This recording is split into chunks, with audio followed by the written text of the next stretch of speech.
Gemstones reflect the light differently in different environments. A gem by candlelight flickers like flame, while a jewel beneath the moon seems like a tear-filled eye.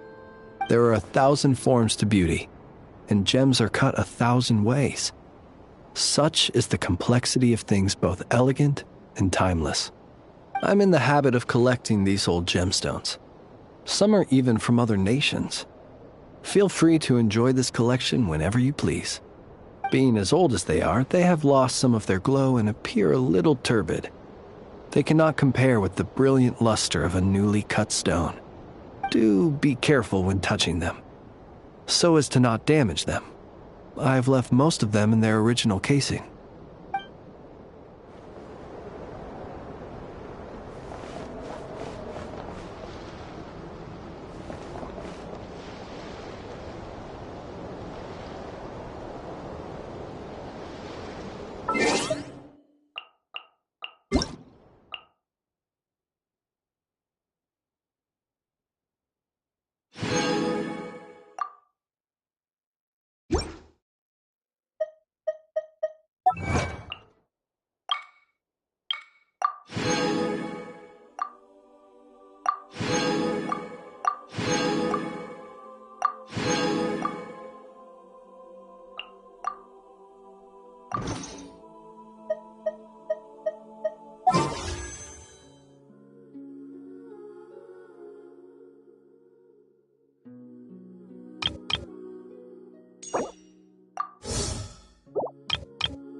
Devouring claw! Lament for the end!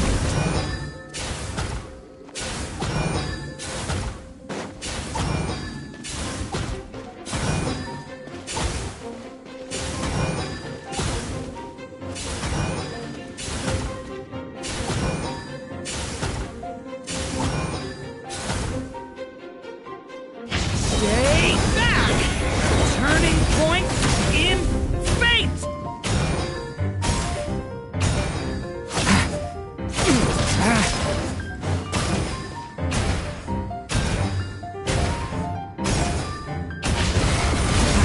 Lament for the end!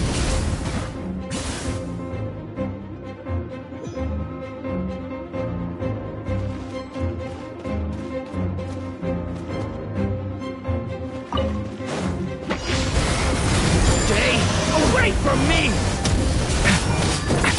Blazing delay!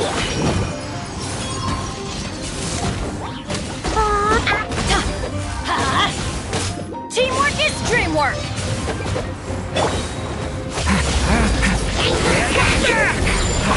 Lament for the end!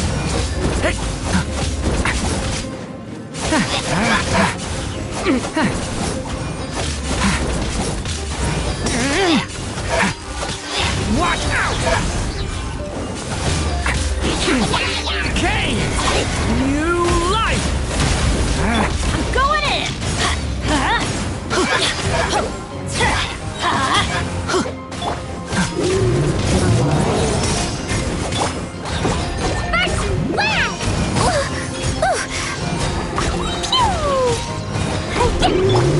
Decay!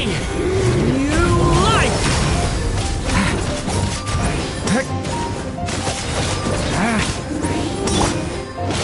Teamwork is dreamwork!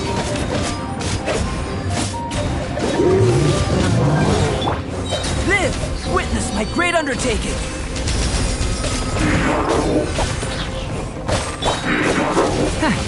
Thunder! Lament for the end!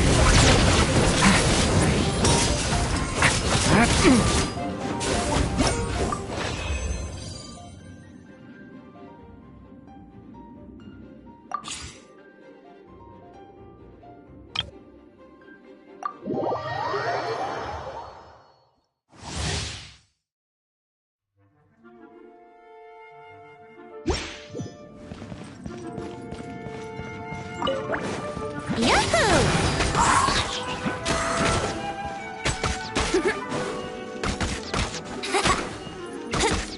Brace yourself. Think you can get away? Yeah. Yeah.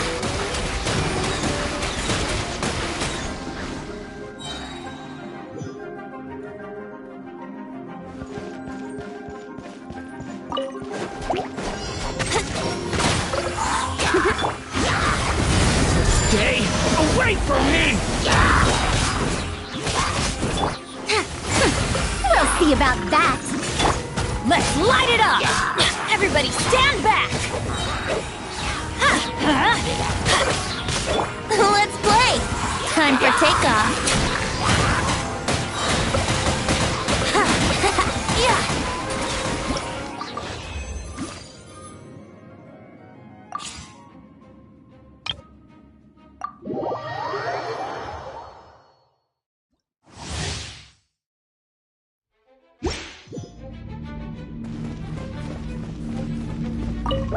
Oh, you're not going anywhere!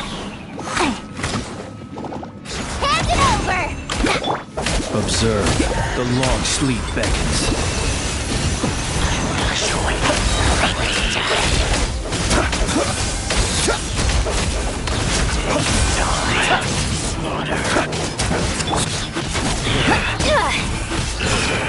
Let's move! You on this! Be silent, the night's coming.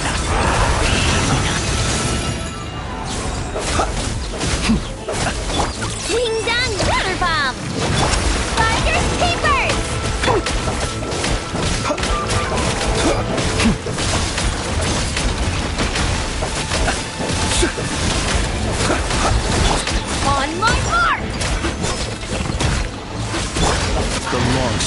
seconds.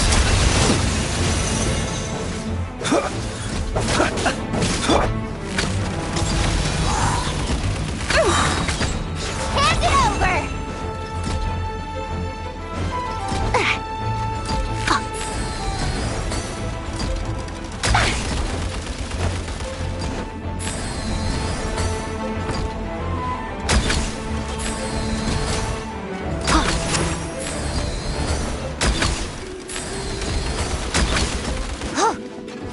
You're my target!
it's you, traveler.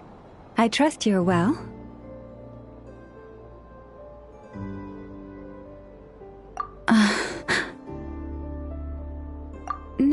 No, that's not it at all. It's just, my antlers are quite heavy. I almost toppled over. It gave me quite a shock. Indeed it does. As you've seen, my antlers are bigger than everyone else's. It can get quite exhausting whenever I have to walk long distances, which is why I try to find the time to come here and rest whenever I can. I fear I must have nodded off this time, however. I'm afraid nothing much helps beyond finding somewhere to sit down every now and then and taking a rest. Miss Aino once offered to produce a mechanical device that would help support my neck and antlers. While I was grateful, it didn't seem to be entirely... how should I put it? Yes, that's a fine choice of word. Someone in my role needs to maintain a certain image. As Moon Chanter of the Frost Moon Scions, it would be unseemly to appear in public with a machine around my neck.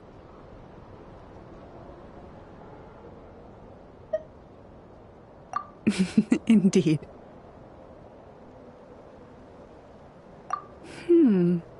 That's actually...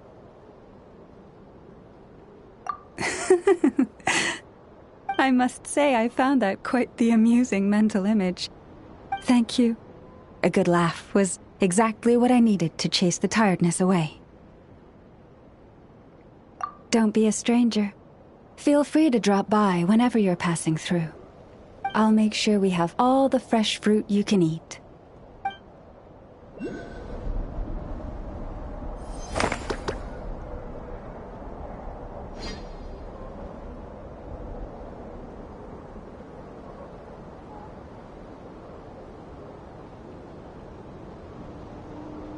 There we go. Another task done and dusted.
How's the little deer, Ineffa?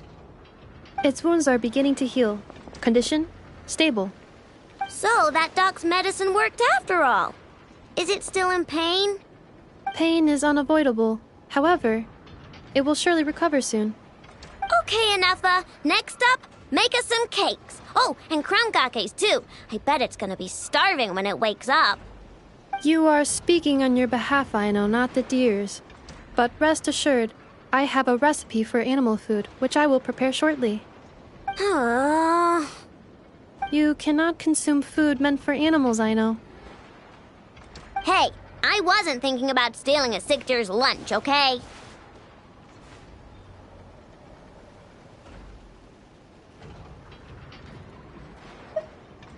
We are. We encountered this deer under a cliff. It appeared to have fallen to the bottom of the cliff and it was badly injured. Therefore, we brought it to a town to visit a doctor. We also acquired medicine for it. Our current plan is to care for the deer until its wounds heal.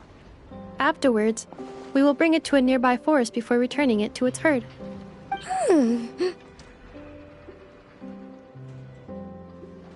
I know, we have discussed this before.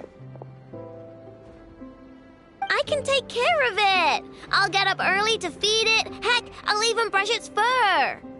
The previous time you got up early to feed it, you hugged it and fell back asleep. Both you and the deer only finished half of your breakfast portions. Well, that was that's...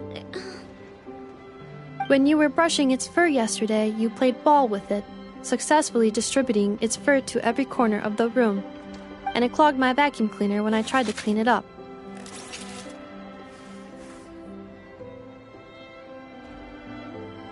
I just couldn't help playing with it. Fine. I'm sorry, I guess. But even if you say all that,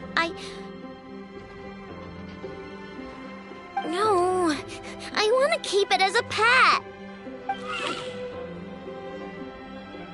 I'm already used to waking up early, giving it water, brushing its fur, then playing with it. If it suddenly leaves, I'll have trouble adjusting. The deer will too.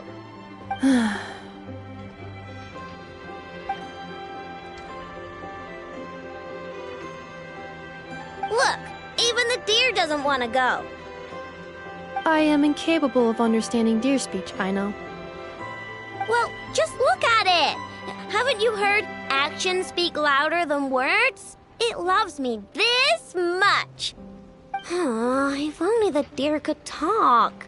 It could do all the persuading then. And then I could tell it to stop helping you eat the vegetables in your breakfast every morning. What? Enough, how'd you know? I did not know. It was merely a guess. You have proven it correct. Ugh, you're such a big, sneaky, lying meanie, Enough.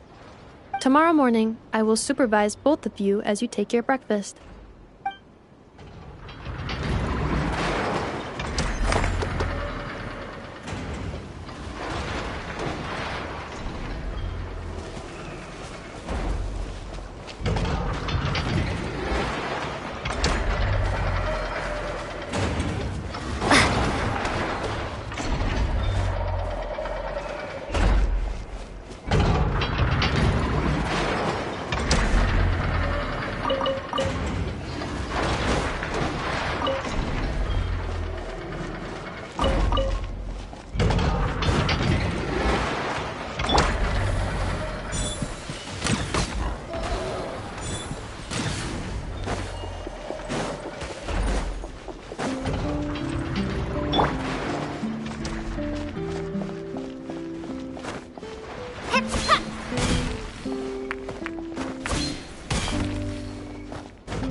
Windblade!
Thank you for waiting.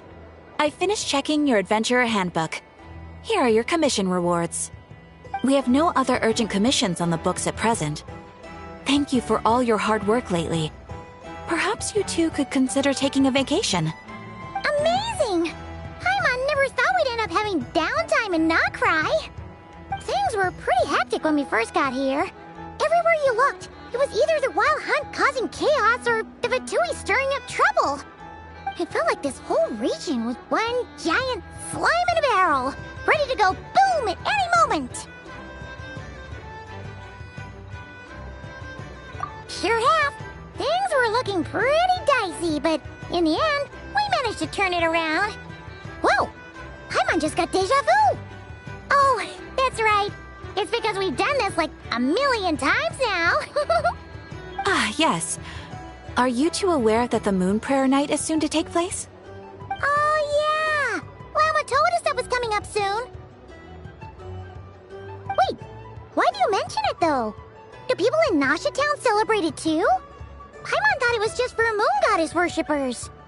You're partially right. Most people in Nasha Town just see the festival as an opportunity to do business.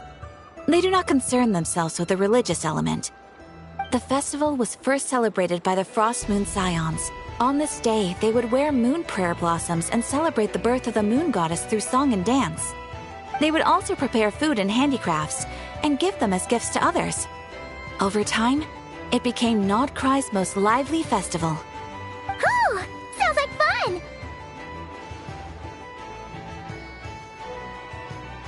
Great! Well, in the meantime, since Catherine doesn't have any commissions for us, let's focus on some personal business instead. When we first got here, you mentioned that this was where your spaceship landed? We didn't get to follow up on it at the time, because we got wrapped up in that whole rare situation, but now we can finally start investigating it properly.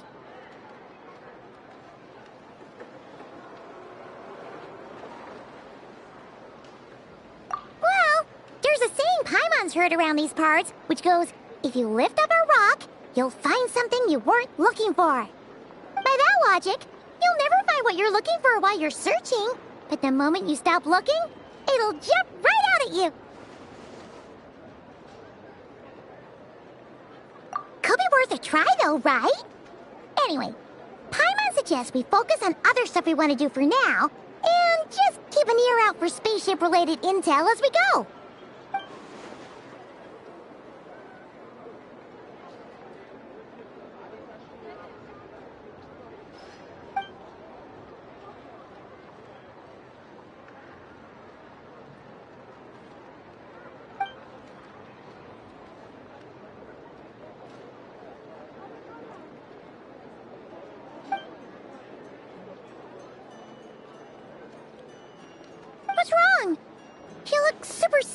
all of a sudden? Huh? Paimon gets why you'd be concerned about Columbina, but what does the doctor have to do with anything?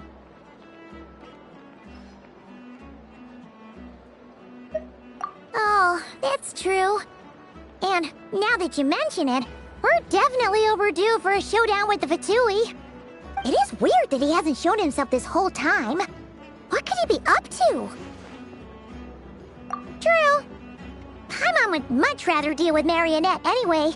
She says the meanest things, but when it comes down to it, she doesn't seem like a bad person. Maybe it's the pressure of being a Fatuse? Especially as a Harbinger. Does she feel like she's gotta act tough to keep up appearances or something? But then, every time we headed out with Rarier, she always wound up having to repair Polonia and her other robots. That's gotta sting. Losing face always hurts more for people who care a lot about their image. She's probably still furious about it. What? Relax! She's not even here! Huh? What's the matter? Oh, nothing. Sorry, we'll be on our way now. Where are we again? Oh yeah, Columbina? Right, yeah, let's go see Columbina.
She's sitting up!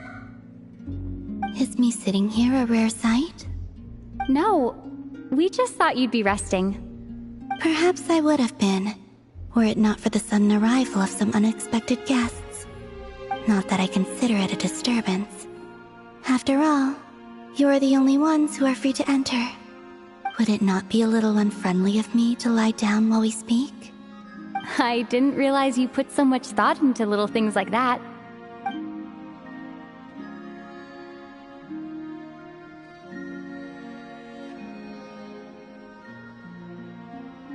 Only sometimes.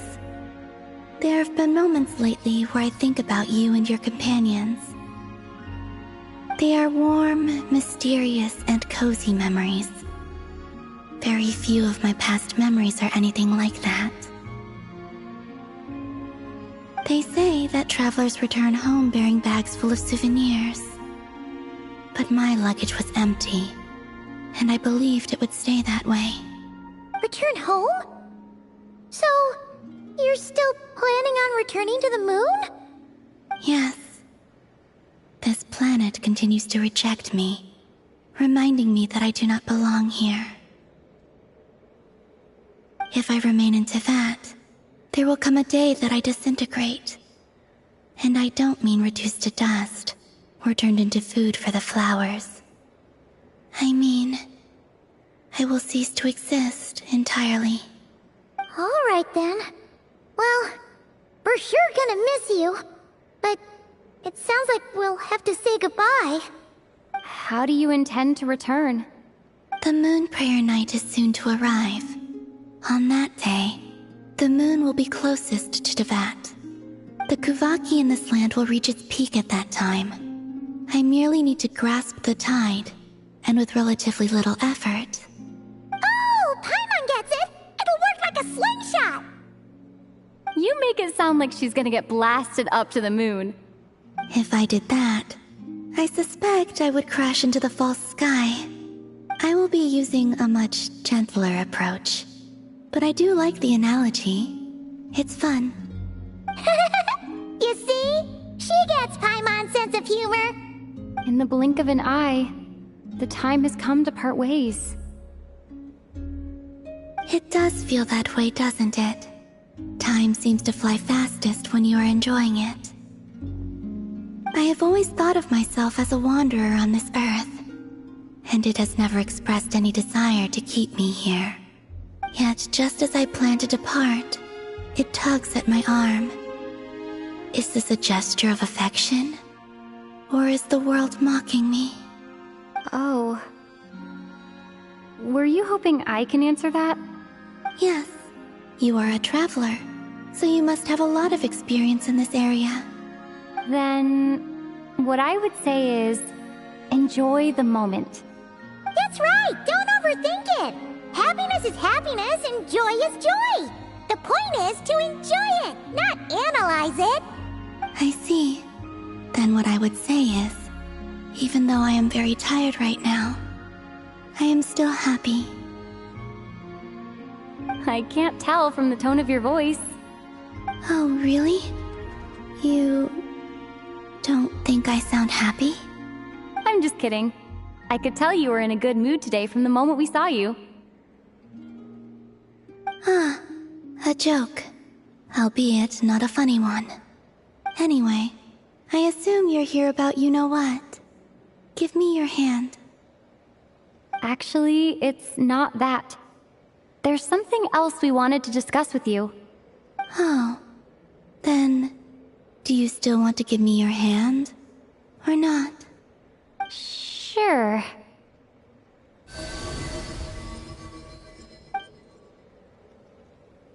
Thank you.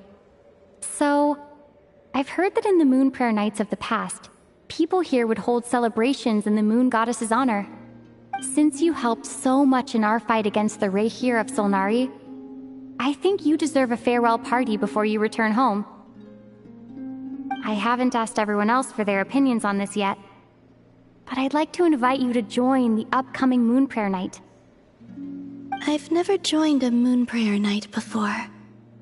I'm not sure what I would even do. Oh, don't worry about that! We take care of everything! All you'd need to do is show up. Of course, there's no need to force it if you're not feeling strong enough. It's just, this kind of felt like a golden opportunity. But they call me Kutar, and the Fatui have an arrest warrant out for me. I shouldn't appear in public right now.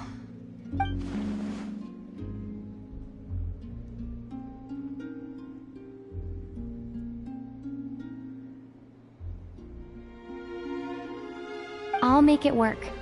You have my word. Yeah, we got your back!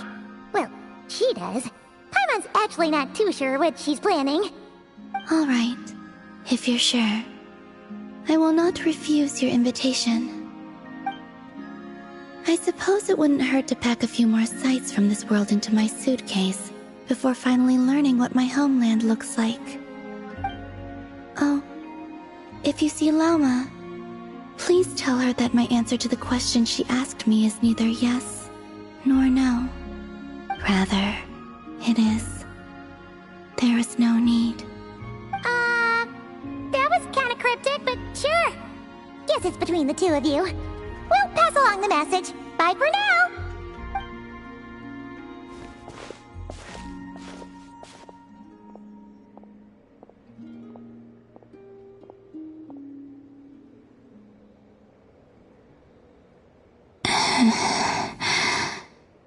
And also, I do not know.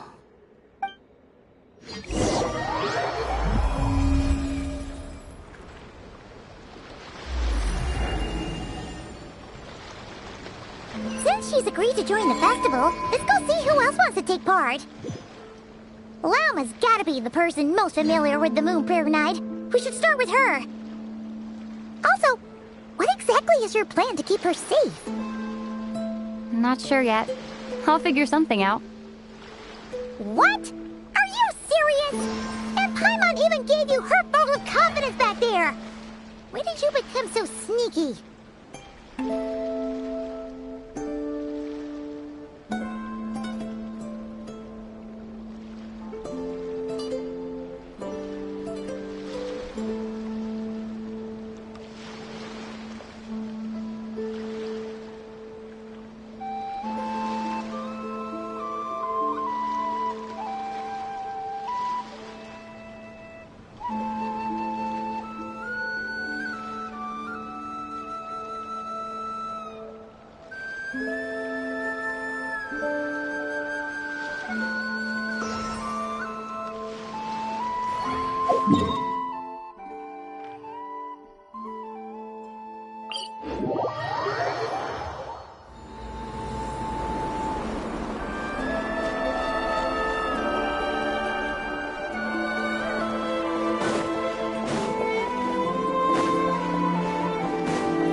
Beats me. I had a bit too much to drink last night, and when I woke up, I was on Hisi Island. Mr. Varka is helping to oversee Nasha Town's preparations for Moon Prayer Night. He is here to go over some details regarding the decorations and custom cloth designs. Right, yeah, that too. What do you mean, that too? Yes. Celebrating this festival is a long-held tradition here in Nordkrai. On this day, the crescent moon at the top branches of the verdant crest turns into a full moon, and the moon prayer blossoms bloom with a special radiance. Our people take these to be blessed omens. It's an especially welcome event coming off the back of all that nasty business with Rare. Everyone got put through the ringer recently, and now they're looking to turn their fortunes around. The big shots in town all agree that a big, lively celebration is just what we need to rebuild people's faith in this place. No wonder Catherine said that people weren't so bothered about the religious element. That's right. It's become more of a local custom by this point. The celebrations have little to do with whether the religious stories behind this event are true or not. Even the Frost Moon Scions are eagerly awaiting the coming of Moon Prayer Night, despite now knowing that their past beliefs were founded on a falsehood. That's fair. It's a bit like the Lantern Ride in Liyue. It's a chance for people to enjoy themselves, not debate the existence of the Adepti.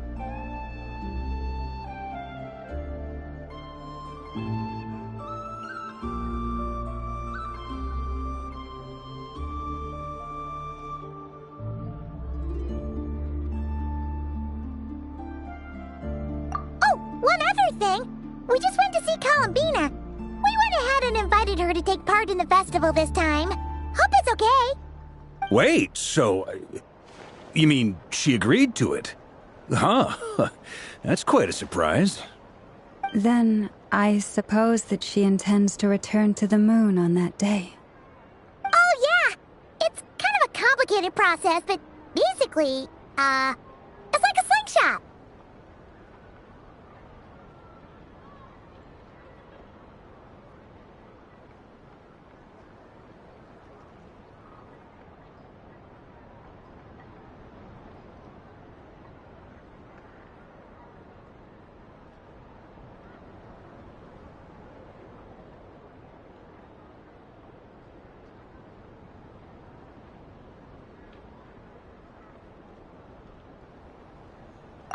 I understand. In truth, I had a feeling that she might make such a decision. Well, if Kutar has decided to participate in the festival, we should prepare accordingly. Yeah, exactly. She was saying how it could be risky for her to show her face in public. We were wondering if there was any way we could hide her. Unfortunately, the people who carved the statues did an excellent job of capturing her likeness. It will be very challenging to hide a goddess whose face everyone is so familiar with. Darn! We may have bitten off more than we can chew here. Nah, don't sweat the small stuff. We can handle that. Huh? Are you saying you have a plan? Not as such, no, but the most important thing with a festival is to keep the mood light and your spirits up. You can't go preparing for a festival with those long faces. You'll never convince anyone to enjoy themselves. The Mondstatter spirit is strong with this one. As it happens, I agree with Mr. Varka. Let's start by making our appreciation for Kutar the beating heart of the festive atmosphere. And who knows? Once we get the ball rolling, perhaps everything will just fall into place. Hey! Did you catch that? Llama said the thing! Or close enough at least. I'm looking forward to the Moon Prayer Night already. We have a festival in Mondstadt called Windbloom, and you can always tell which couples are celebrating it for their first time by the smiles on their faces. Big, beaming smiles like their whole face is glowing. And I have a feeling we'll get to see that same smile on the Moon Goddess's face at this festival. Not quite the same, surely. Anyway, I'll take care of business in the city, but I'll have to leave the decor up to you and the Frost Moon Scions. No one else can capture that traditional aesthetic quite like you guys. But lastly, there's the final key element that brings the festival to life. Companionship. Before you leave, let me show you something that we've been preparing. Mr. Varka had asked to see it already, so you may as well tag along. Also, I have some further questions about Kutar's decision.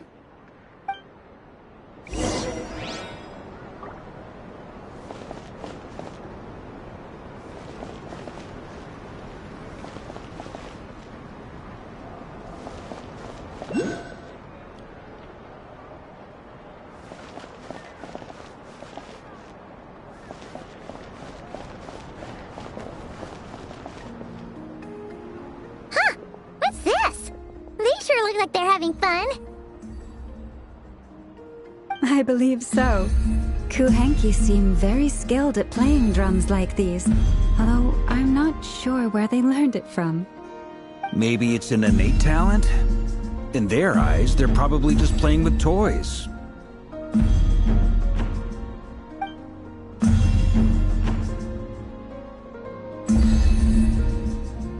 Wanatar! You want to play too?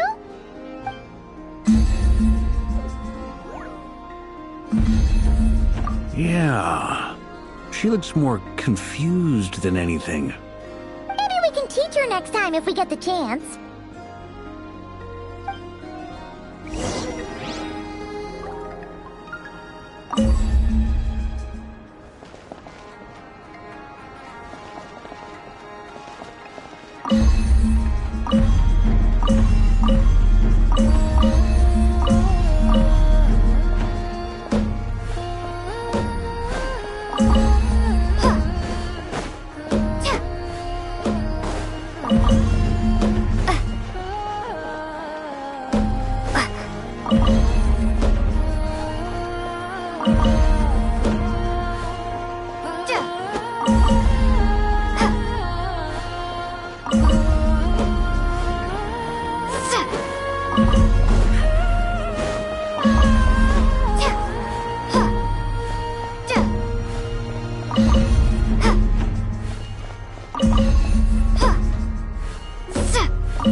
floaty things? Moon veils. We hang them from buildings in the city during the festival. When you look at the sky through them, it creates a lovely misty effect.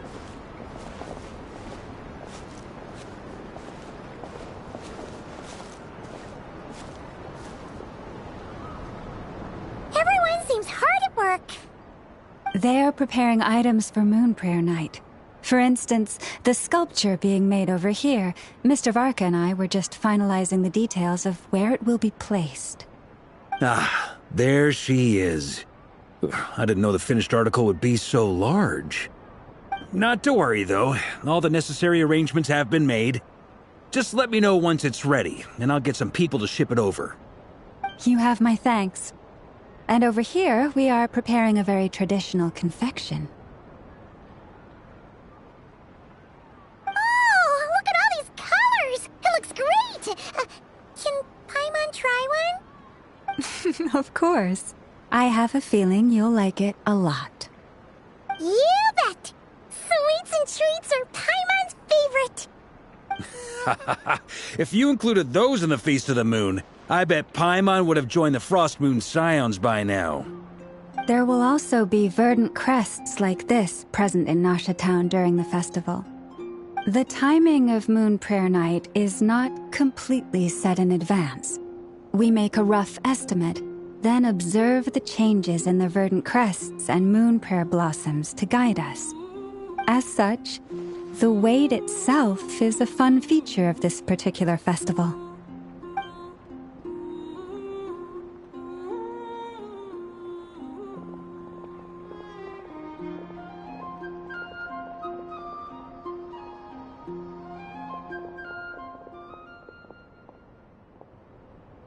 Let's talk here.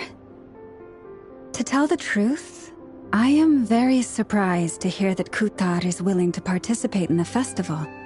I once asked her if she'd be willing to stay with the Frost Moon Scions.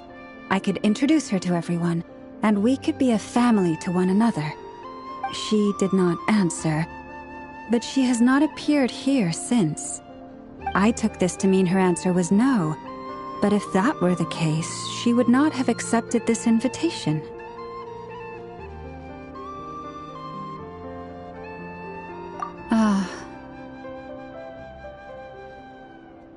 I see. Maybe she is right. Maybe the Frost Moon Scions of today no longer need a moon goddess. But my wish was not for her to come here and be worshipped as a deity. I simply wanted to offer her a place to stay. I'm sure she believes that showing herself here might invite Fatui intervention, and as such she does not wish to cause us trouble. But what really pains me about all this is that this is her birthplace. She ought to belong here, yet no one has been able to grant her shelter. I think I'm qualified to weigh in here. When someone's about to depart on a long trip, what they need is blessings, not burdens. We should wish her the best, not make the journey harder than it already is. Anyway, she's agreed to attend, hasn't she? All we need to do is simply respect her decision. I see your point. Yes, she will soon depart after all. Our job is to leave her with some happy memories. Besides, who's to say her journey to the moon is a one-way trip? It's not like she can't come back and visit if she wants, right? Paimon agrees wholeheartedly. Festivals are all about having fun, so let's keep it simple. All right, I'm gonna head back to Nasha Town soon. Want to come with? I'm guessing you have some other folks to visit there. Sure thing, let's go! Bye for now, Elma! Thank you all. Goodbye.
Huh? Hey, over there! It's Durin and Albedo with Flints! What could they be chatting about?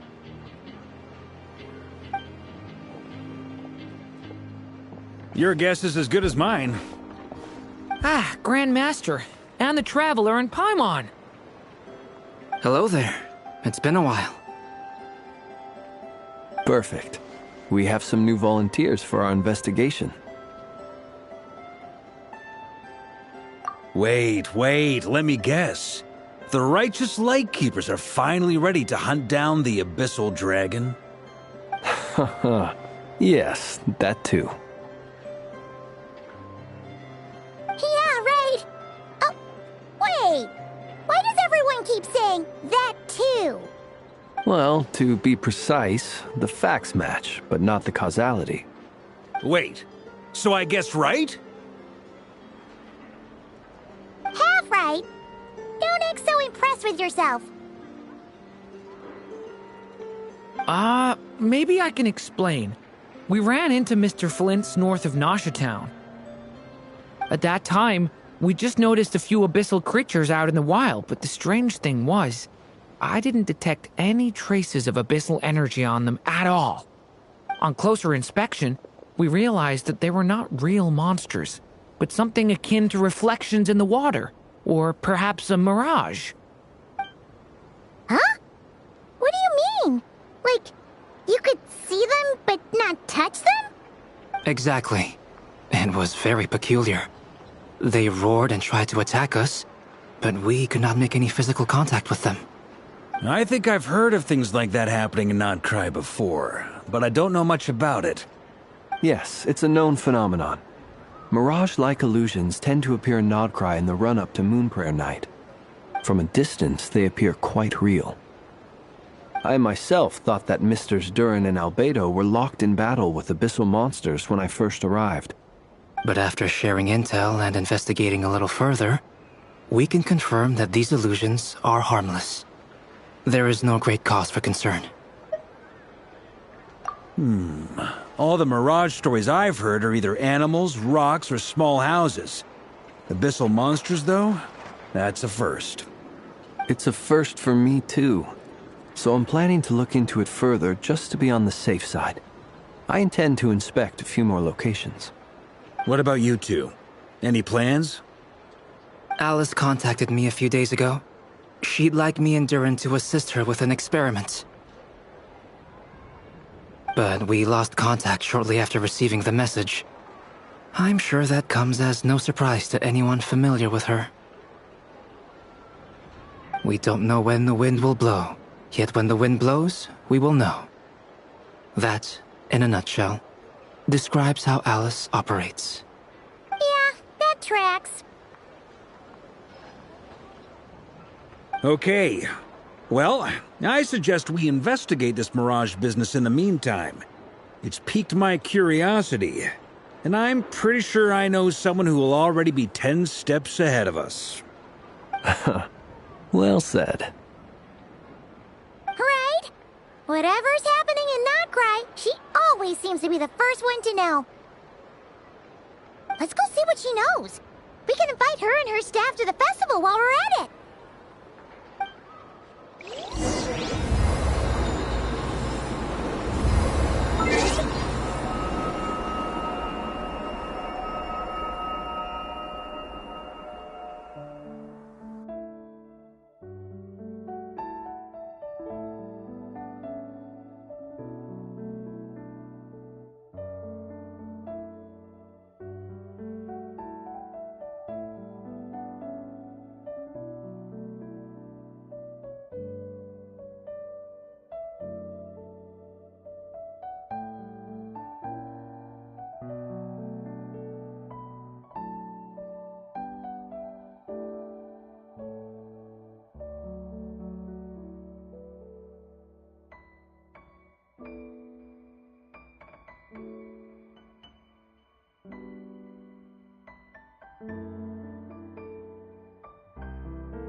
You're right, I have noticed.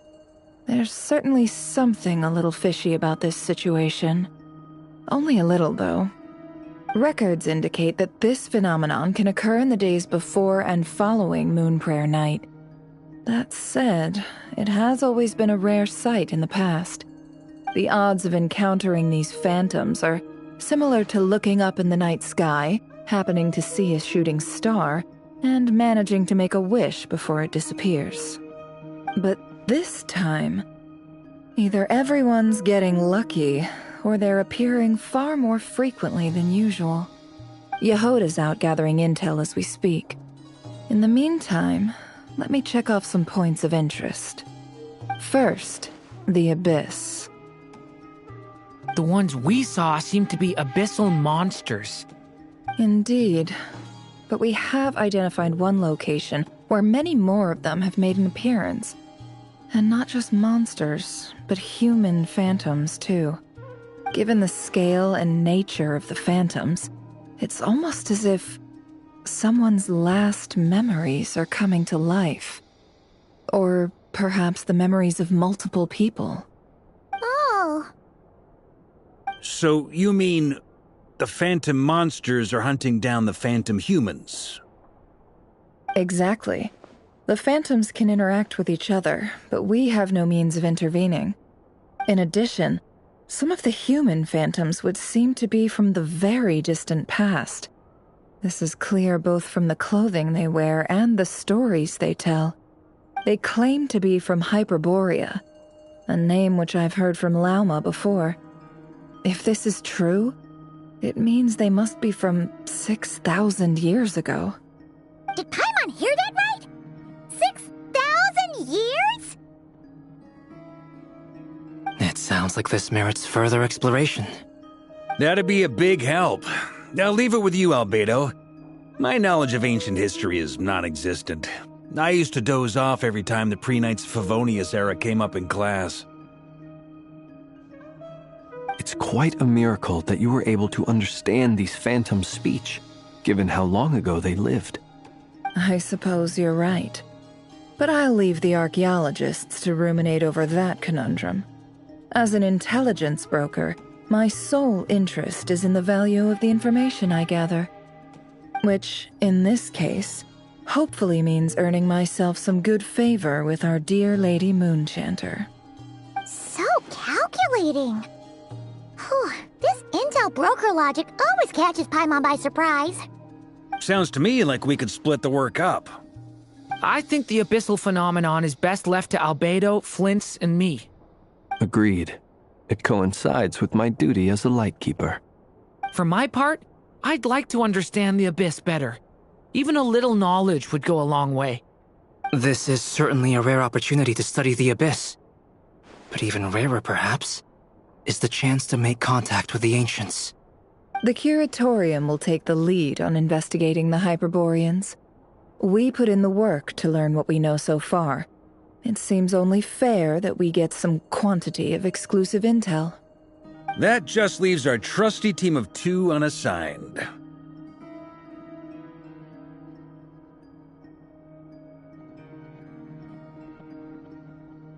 Since you became an honorary knight, of course.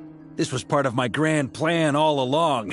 Ha ha ha! Oh yeah! By the way, we managed to convince Columbina to come to the Moon Prayer Night celebrations. Would you and Yehoda like to join too? She agreed to that? Huh. Quite an achievement. Never underestimate the traveler, I guess. I'd be happy to join. No point shutting myself inside when the streets are all decked out. I doubt any clients will be visiting during the festival in any case. And Yehoda loves a party, so I'm sure she'll jump at the opportunity. No. No. No. No. No. No. No. No. No. Way to contradict me in front of... Wait. No, that's not what I have bad news, boss. So many people. All right, everyone inside, quick!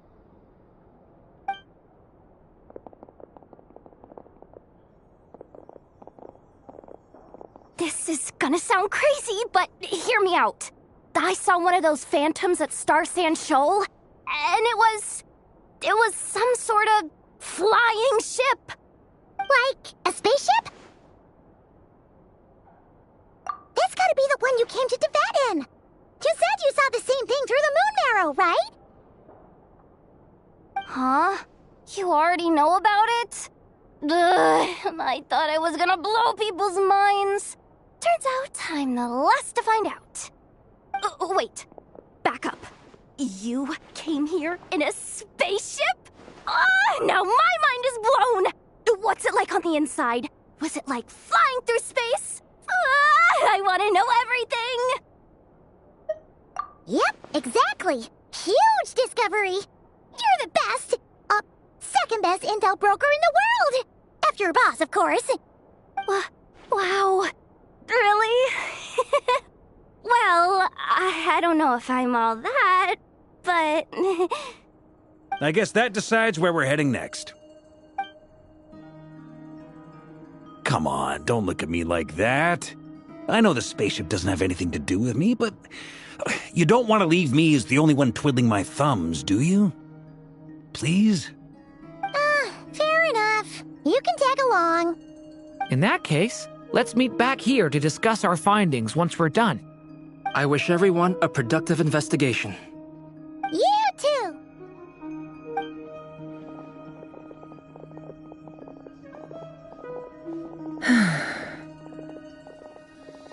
What's up, boss? Aren't we gonna head out? Tell me, Yehuda, when did the curatorium start giving out intel for free? Oh, sorry, boss.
We got ourselves a straggler. It's justice o'clock!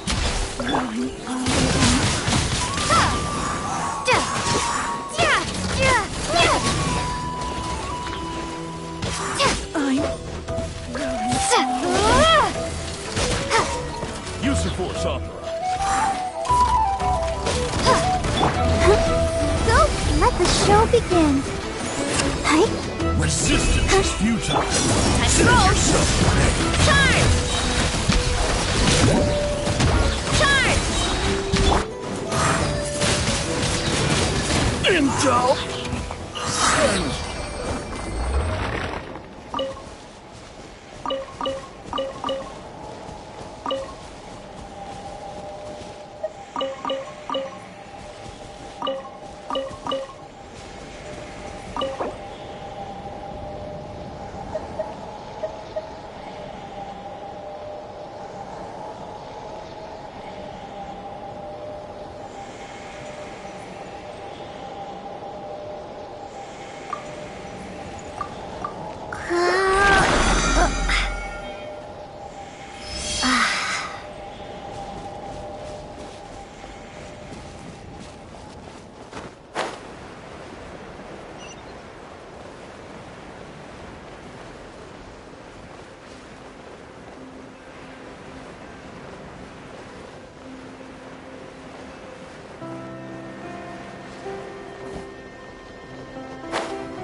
Yehoda was right on the money. This Phantom really is your spaceship. But that's so weird. Why would it show up here? Is it some kind of projection? Or a ghost? Like, maybe it no longer exists, but somehow it left an afterimage?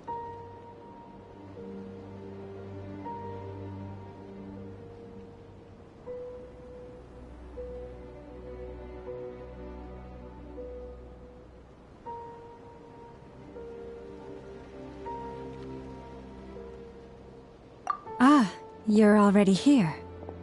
Miss Lauma, what a surprise. I thought you were busy with festival preparations. I was, until one of our people informed me that a strange sight had appeared at Starsand Shoal. No one's ever seen something quite like this before. I thought I should see it for myself. Same here. Oh, so we heard that these things appear around the festival period. Any idea why that is? Unfortunately not. We have very limited information about them, since they can't be interacted with. And no human phantoms have ever made an appearance before now. The most we've been able to deduce is that these sightings appear to be connected to the increase in Kuvaki energy around this time.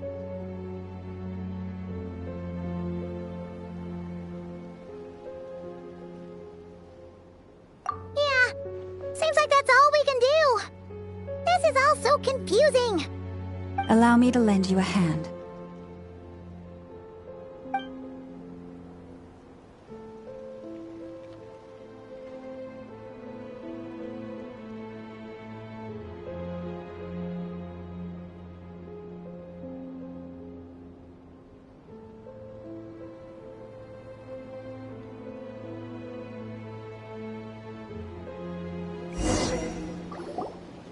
Everyone, our friend here should be able to provide us with some information.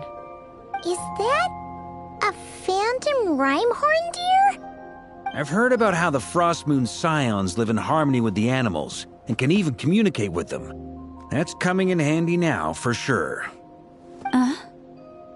Okay. Yes, I understand. Then how about this?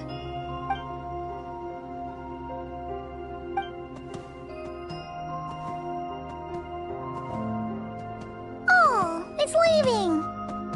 It appears to share our curiosity about this giant spaceship, so I asked it if it wouldn't mind investigating along with some friends. In return, I told it about some nearby spots where the wild fruit grows abundantly.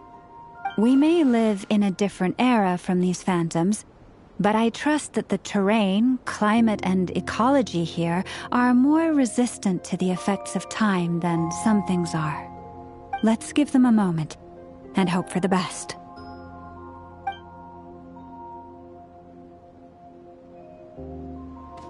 All back together? Must have been a lot of fruit. Indeed. Now let me ask them some questions.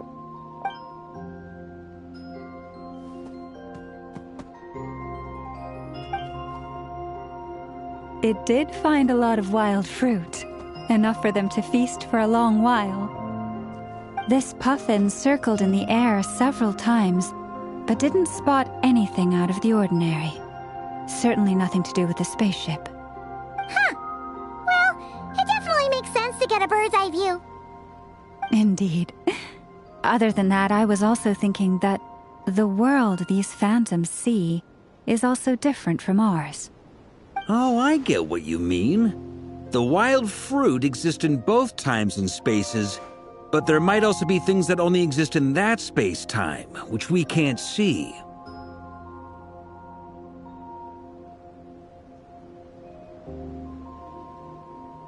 Good point. Great thinking, Lauma. Blunthorn rhinos can use kuvaki to shift great rocks, but this one says it couldn't get that ship to budge by even an inch. The sniffer mole tried too, but despite being a skilled digger, it could not get through. They say that the spaceship looks robust and undamaged.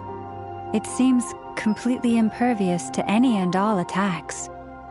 Whatever lies within is well defended from harm. So, just like us humans, there was nothing they could do about this spaceship either. Yes. Still, they deserve our thanks. We are grateful for all your efforts, dear friends. Now go, and enjoy your feast.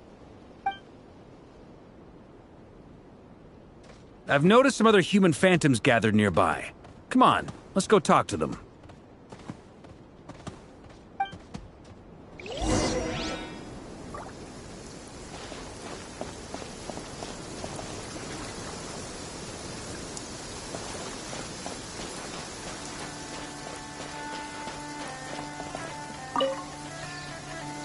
What is this thing?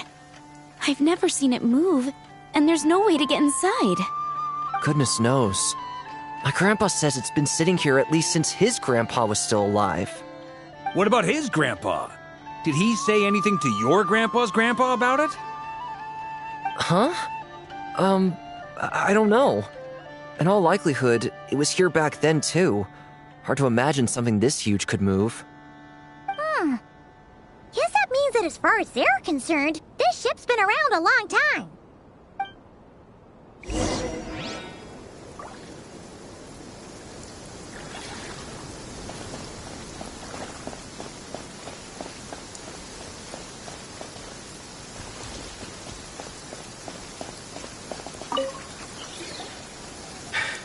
Come on, brothers. If we can get even a small chunk off of this thing, it's gotta be worth a fortune. Today is the day we strike it rich. Huh? You mean Paimon? Yes, brother, I shall join you. Let's make our fortune. We should go with them. What the? This thing is crazy tough. I can't even scratch it. What's it made of? Sorry, brother. Looks like we'll have to seek our fortunes elsewhere. Enjoying yourself? I was just seeing if I could influence this phantom's perception by playing. But nope, no dice.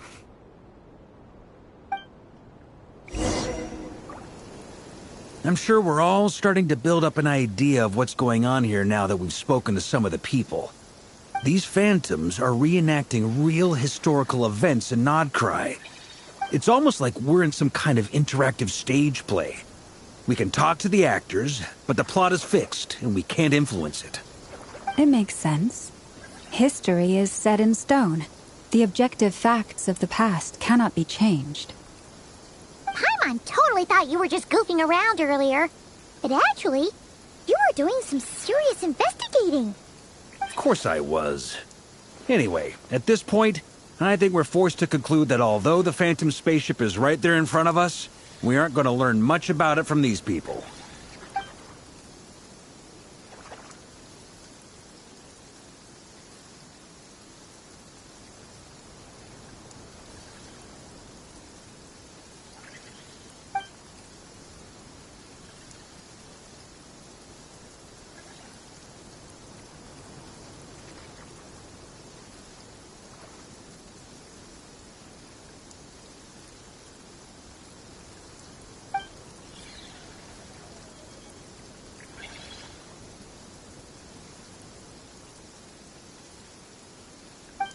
Don't be discouraged. If nothing else, this is proof of the ship's existence. And think about it. So many people tried to hack their way inside, but no one could get the door open. It's made of very tough material. To me, that says that we'll either find the ship itself or the story behind it. It's just a matter of time. Huh. Every now and then, when Varka gets serious, he actually does seem like Grandmaster material for once. I wonder how the others are doing. Let's head back for now. Sounds good. Also, drinks are on me if Team Knights of Favonius is the first to finish. Wait, we have a team name now? Am I in Team Knights of Favonius as well? You're very welcome to join. We've even got a cathedral ready for you. Isn't that technically blasphemy? You wouldn't dare make a joke like that if Barbados was in earshot. Nah, I'm sure Barbados doesn't mind a little harmless blasphemy once in a while.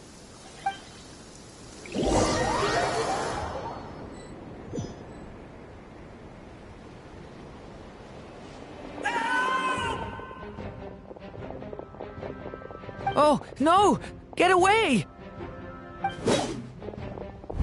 Oh.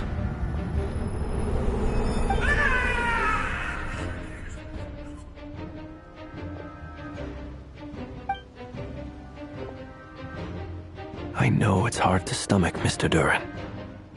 But as I'm sure you've noticed, there is nothing we can do to intervene in that which unfolds before us. But we have to at least try. And try you have. But are you aware of how many unsuccessful attempts you've made now? I wasn't keeping count. I'm afraid this is the 39th failure so far. Or the 5th if we're only counting this particular victim. There are no indications that these phantoms may be altered in any way. You seem to have calmed down a little.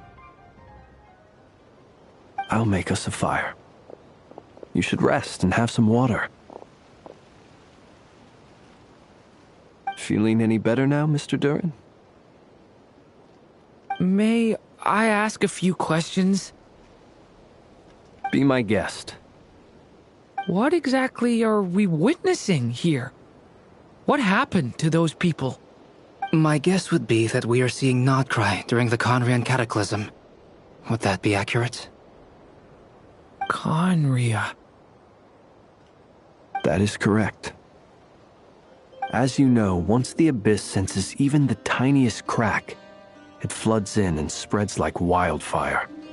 There was a time in the distant past when it permeated all of Nodcry, causing immeasurable harm. The people paid a terrible price to heal this land.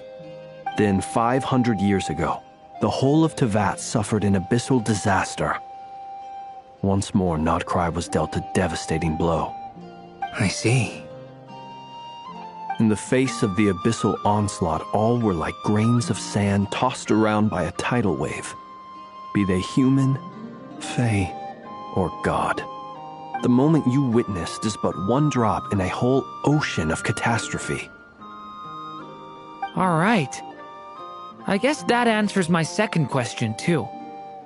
I wanted to know why there's nothing I could do to help them, and that's because what we are seeing is history.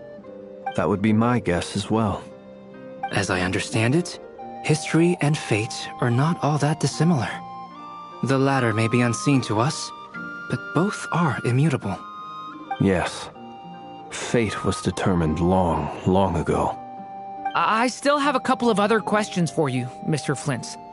You mentioned more than one abyssal disaster that has struck this land in the past. How can you be sure that what we're seeing is from the Conrian incident? And also, how are you able to stay so calm when you're talking about these events? From everything I know about you, you're not cold or ruthless, and you're not indifferent to the suffering of others. Alas, I am forced to show my age. I must be 600 or 700 years old by human measure. Wait, so you... One is not easily moved by history when one has witnessed the truth firsthand. I'm sorry. You needn't apologize. Your passion is a good thing to have. Treasure it, because someday you may find it in terribly short supply. Now, at the risk of offending you, I have a question in return. Your curiosity toward the abyss, is it born from hatred or because you sense its call? I only ask because I kept a fragment of Rarir's body in my lantern for a short time. Specifically, his heart. So I know what a burden it can be to carry the abyss with you. And I hear its power growling from somewhere within you. In my eyes, your mere existence is a miracle. My honest answer is... I don't know. I don't think I have the confidence to say for certain. What I will say is the abyss is not the only issue that haunts me. Even before I became who I am today, the question dogged me constantly. Should I even exist at all? My doubts remain unresolved. But when we fought Rarir, something became a little clearer to me. Sometimes it is the darkness within us that allows us to achieve the impossible. I certainly got the sense from your 39 attempts that you were trying to achieve the impossible. It sounds like you've resolved to see the truth for yourself. Absolutely. In that sense, he and I are quite similar. Then I wish you every success. I look forward to the day of your transcension. Well, if everyone's caught their breath, I suppose we should head back. Oh, and one last thing. I'd appreciate if you kept our discussion about history a secret.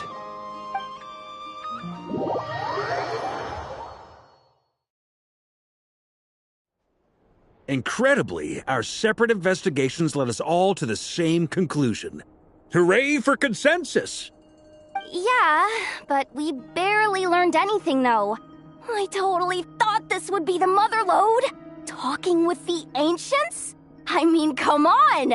But nope, all we got was useless snippets of conversation. And all this stuff about moons and hyperopia. What a load of baloney. Seems like people back then had a few screws loose. I understand your frustration. We found the same issue. Each phantom only showed a very brief moment in time. There isn't much value to be found in these miscellaneous fragments of a civilization's history, no matter how glorious it may have been. If there's a silver lining, it's that these phantoms are harmless to the present reality. They shouldn't get in the way of the festivities. Paimon agrees. And not just because it's the first thing she understood in this whole conversation. You look disappointed, Nefer. Is something the matter? What do you think? We all worked our tails off, but the only one to gain anything from it was you, Lady Moonjanter. Well, please do share the Hyperborean records with me. I will gladly inscribe them in our people's documents. Oh, duh! Yeah! That was it! Hyperborea! Hyperborea. I'm serious. Only an expert in the Frostmoon Scions and their history can turn these records into valuable research material.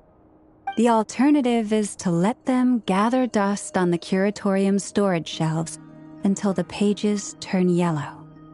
Nefer, you're wise enough to know that cooperating and sharing the profits is the best course of action here. Well, that goes without saying. Sure, let's do that. Huh? But didn't you say we aren't supposed to give out intel for free? Sorry. Shutting up. Now is not a good time to push Nefer's buttons. Anyway, back to Moon Prayer Night. I'm thinking that we should prepare something a little special, aside from the usual decorations and so on. You mean a parting gift? Can't go wrong with food. Although, does food go bad on the moon? Perhaps a lantern would be a better choice. It might be dark up there. It could prove difficult to light a lantern on the moon. Magical stones might serve that purpose better. What about a clockwork mecha model from Fontaine? I've got a whole bunch at home. I use them for fighting practice in my free time. None of these sound like things she would be even remotely interested in. But we don't interact with her enough to know what she likes. Yeah. It would really save us the guesswork if someone could find out what she's into. Wait, what the? Traveler? They're all looking at you.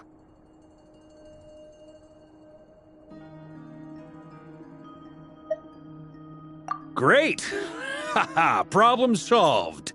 Now, I need to stop by Dory's. Gonna need her help sourcing a bunch of stuff for the festival. Then let's leave it there for now. We all have our own business to attend to. Traveler, if you find out what Kutar likes, let us know right away.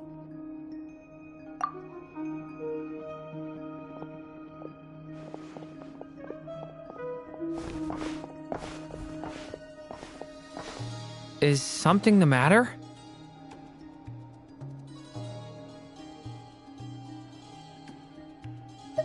I'm fine. It's just... I'm still feeling a little rattled after witnessing the horrors of the Abyss. But it's okay. This is something I have to work through. I'll be all right. Thanks for your concern. Well, don't put too much pressure on yourself. If you ever feel like something's wrong, physically or mentally, we're here to talk. Come on. Stop treating me like a kid.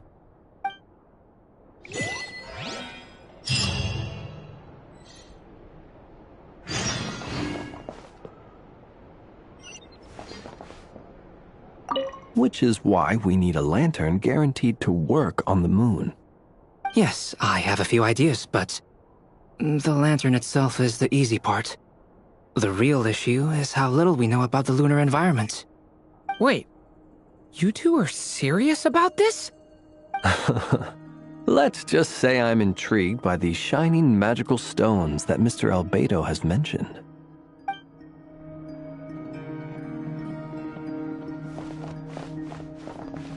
Could you do me a solid and try to smooth things over with Boss Neff?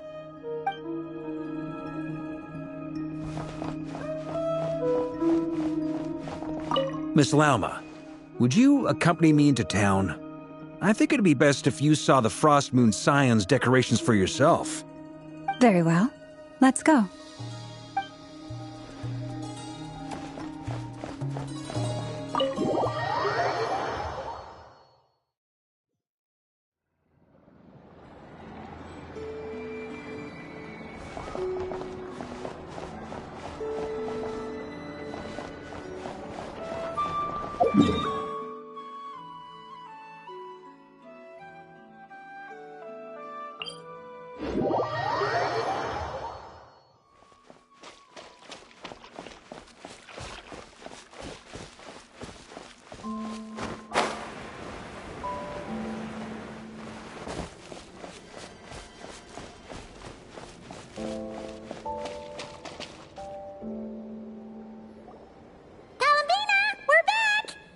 Huh? She's not here. Weren't there a few Kuhenki here last time too? Where did they all go?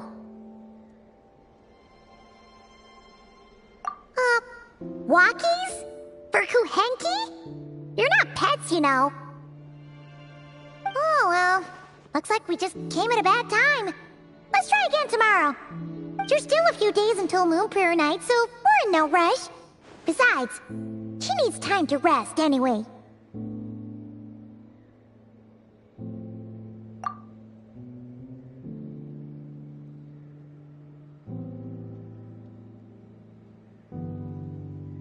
Kalamina! Are you back yet? Oh, how strange. Looks like she still isn't here. Right? It's not like her to spend so much time outside, especially since she's worried about attracting unwanted attention. What about Luonatar? Luonatar, you there?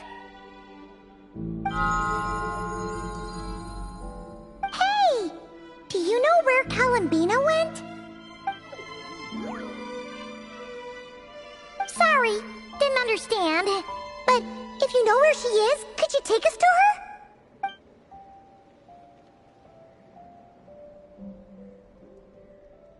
Yeah, that's even stranger. What about them? Oh, that's not good news. They change color when Kalambina gets weaker, right? And they look super pale right now.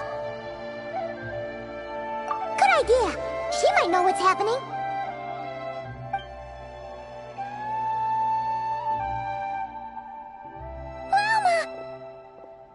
Ah, it's you.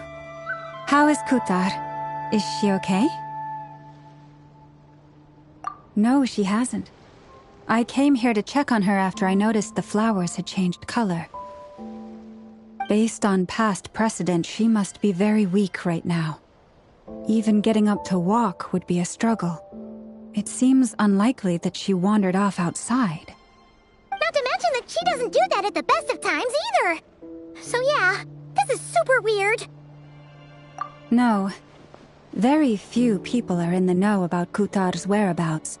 And if anyone suspicious had visited, they'd have left some sort of evidence. Come on, let's go to Nasha Town. If anyone has seen her, someone there will know about it. It's not Cry's information hub after all. Makes sense. Let's go!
before, right?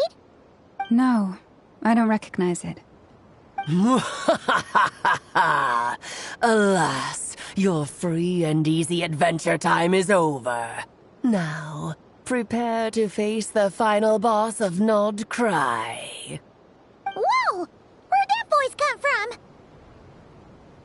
Not sure, but it's definitely hostile. No, not that way. The final boss is right here. The sniffer mole? That's the final boss? Surely not. Also...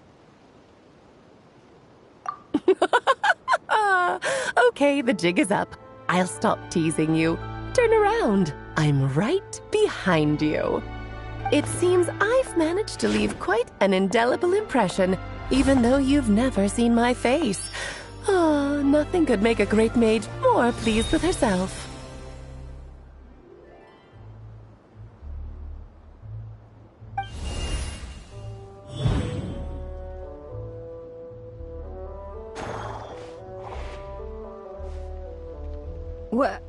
What is going on? I've heard that all the big shots in Teyvat have long, wordy titles that stun people speechless when they make their entrance. Unfortunately, none of them are affiliated with the Hexenzirkel, and we ourselves keep a very low profile. The notorious name-dropping doesn't quite work for us. Still, I, for one, think I'm really quite amazing. So that didn't stop me from coming up with a title anyway. Alice! It's really you this time? Not a lantern or a Dodoko, but Alice in the flesh? Oh, that's right. So, what do you think? How does it feel to finally meet me? You look like...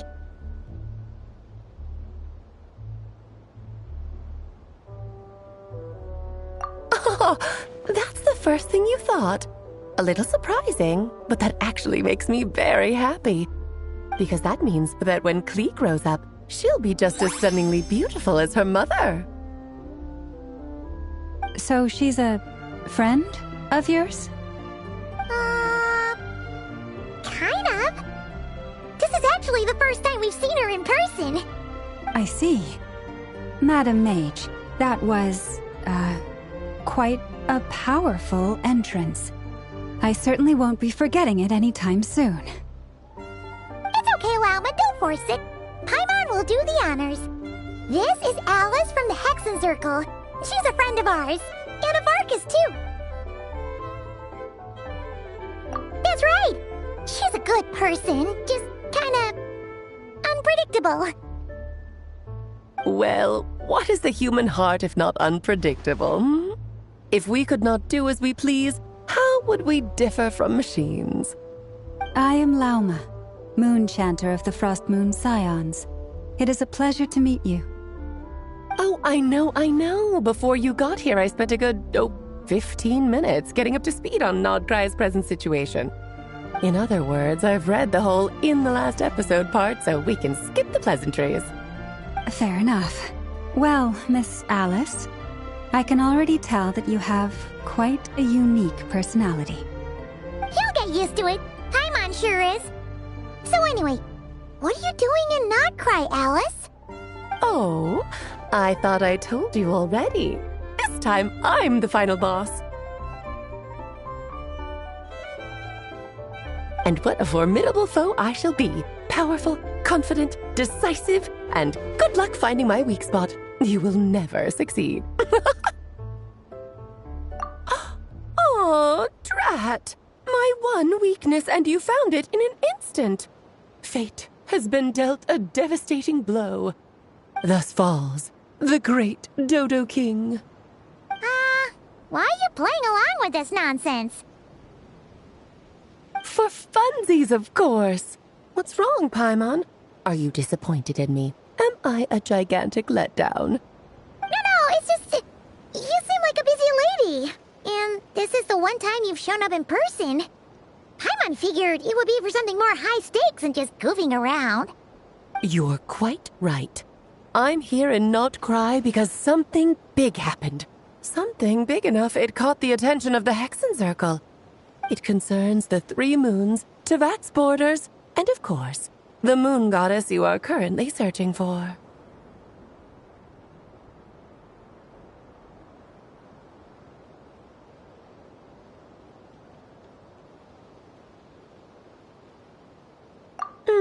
Kind of. Why don't we discuss this over a pot of tea? My main reason for coming on this trip to Tevat was, of course, to have some fun. But I do technically have a job to do as well, namely, maintaining the stability of Tevat's borders. I'll skip over the complicated parts, but to sum it up, abyssal energies are all that lie beyond Tevat's border. We'd find ourselves in a real pickle if they ever made it through. And the phantoms you've been seeing are a sign that the border has been disturbed. Ah, no wonder they tend to show up around Moon Prayer Night. Is it because the real moon is now so close to us that its power can cross the border? In part, but only a negligible amount passes through. Just enough to influence the verdant crests and so on. And as you've noticed, there has been an unprecedented number of phantoms appearing this year. The influence of the moon beyond the border cannot explain this. No, there is another far greater factor at play. The trilunar syzygy. A trilunar syzygy? Eons ago, before the heavenly principles came to Tevat, it was the then 3 moon goddesses who controlled the laws of this world.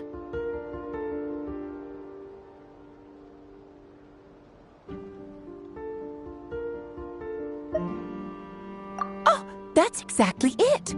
The 3 goddesses split these powers amongst themselves, promising never to consolidate them into one singular body. This was meant to keep the world stable. But, fast-forwarding to the present, the eternal moon's marrow is with you, while the iridescent moon's marrow, which should never have appeared in this world, has been retrieved. Add that to the presence of a moon goddess in the flesh and... the power of all 3 moons is gathered here in Notcry. There hasn't been an event like this since the War of Funerary Flame. And it's having a noticeable effect on Tevat's borders. Because I wish to give my darling daughter a peaceful, sunny environment to grow up in. Is that a good enough reason? Kinda sounds like you're dodging the question, but it does make sense. Well, that's one reason anyway, and the most important one. The others are a little complicated to explain. For instance, cleaning up after dearest Miss R. Albedo could tell you more about that if you're curious, but right now, I have a more important question to ask you. Why are you collecting the moon marrows? I see. Nicole told me about that legend once. Nicole? You mean Mage Anne? Oh, so you remember.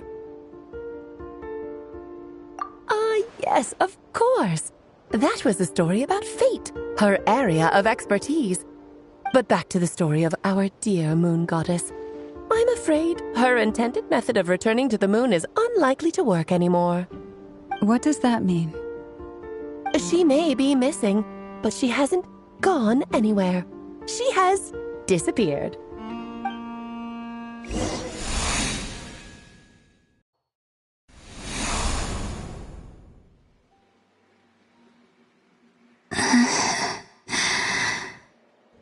My body is so heavy. Wait, no. It's my mind that's heavy. My arms and legs are as light as a feather. What's happening to me? I feel drowsy, like I've been asleep for too long. Is it daytime or nighttime? Is the moon out? I think I'll go for a walk.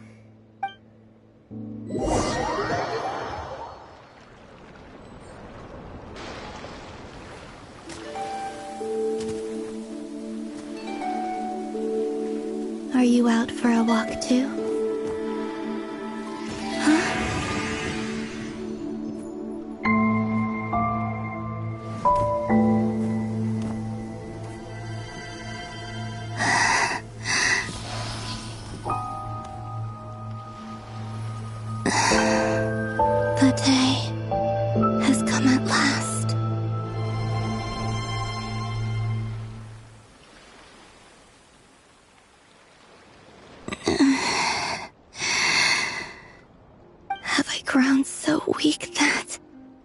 I can't even sustain my physical form.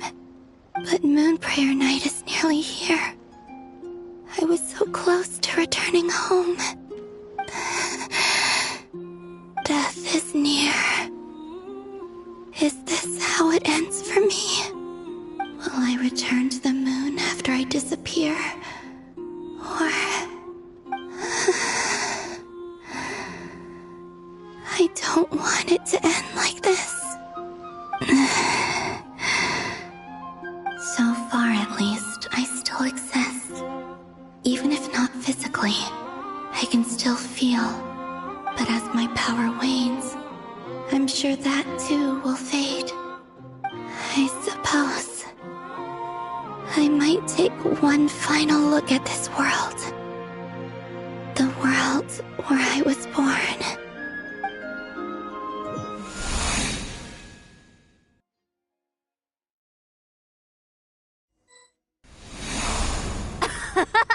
Come on! Come on!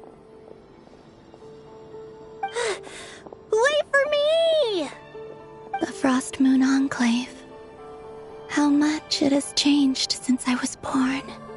These decorations, they're so heavy. It's times like this when you kind of wish men could be priestesses and acolytes. How fascinating. I've never had the chance to be privy to people's private lives in this way. In the past, people would get so solemn and serious the moment I showed my face, like they were frozen stiff. Karina, Lametti, it's time to eat. Coming! I want to watch them a little longer.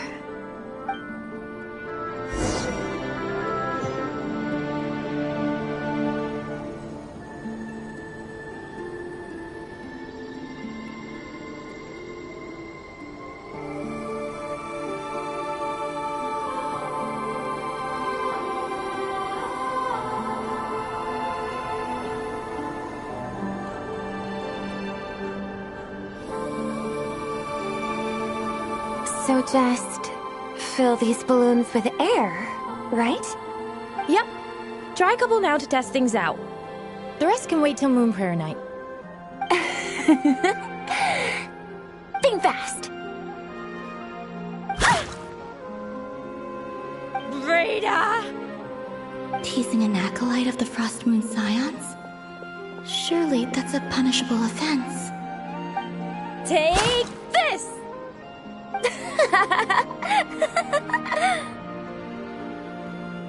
Huh? All right, enough horsing around. Lady Lauma gave us a task. We should get back to it. The task is just to check that the balloons don't leak, right? Doesn't matter if we fill them with air or water. Yeah. Okay, you got me there. And you got me there. But still, we can't use all the balloons before the festival even starts.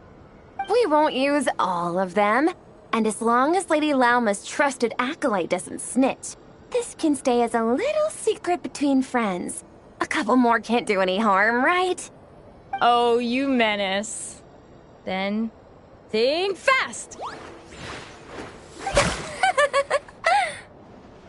Is pumping a balloon full of water really so much fun?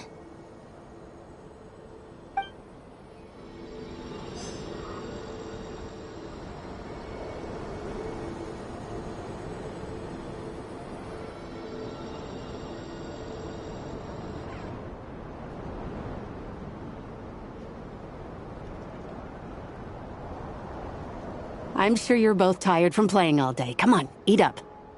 A plain, humble meal. That has always been the way of the Frost Moon Scions. Huh? How come Lametti got a midsummer berry dessert? Oh, I always get Lockaberry. I don't mind sharing.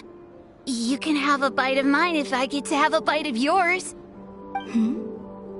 They're sharing food? I've never shared food with anyone before. Even at the Harbinger tea parties, everyone just ate off their own plate.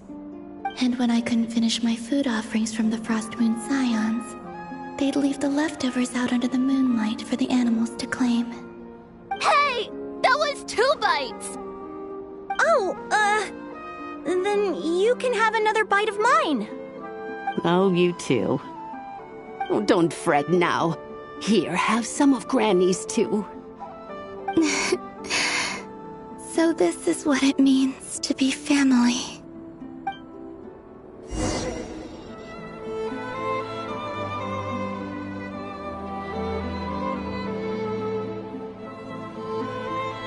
I'm seeing so much that I'd never usually get to see. They'd never act like this when I was around. It's nice, being able to just watch people in peace in these final moments. What a rare opportunity. I think I'll go take a look around Nasha Town, too. Maybe the Traveler will be there.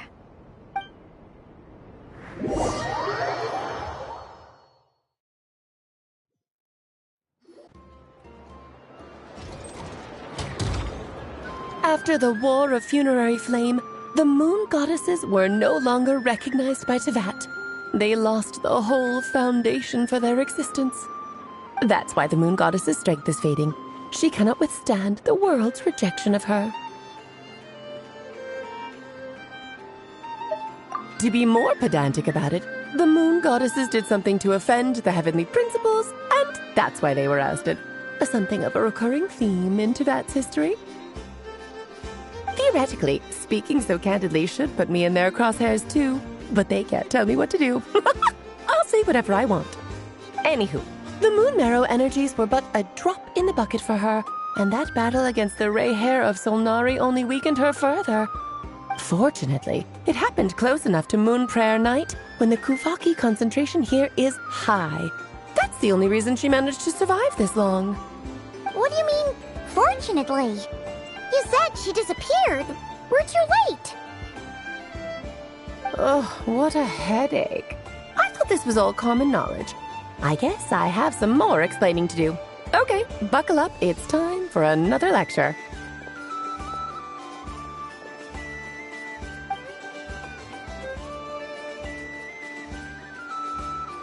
Now, I said earlier that the Moon Goddesses lost the foundation for their existence. The reason for that has to do with the natural order. Basically, the rationale for their existence in Teyvat was lost. The same logic applies to the present Moon Goddess, too. Consider her existence so far. Her comrades in the Fatui called her Damselette. And she was worshipped as Kutar by the Frost Moon Scions. But these connections have now been severed, whether by her hand or yours. So, the rationale that once sustained her existence is now gone. Wait, we did that to her? Oh, well, strictly speaking, yes. But let's not start pointing fingers, shall we? I'll only end up as the big bad villain, and that's not the kind of final boss I want to be.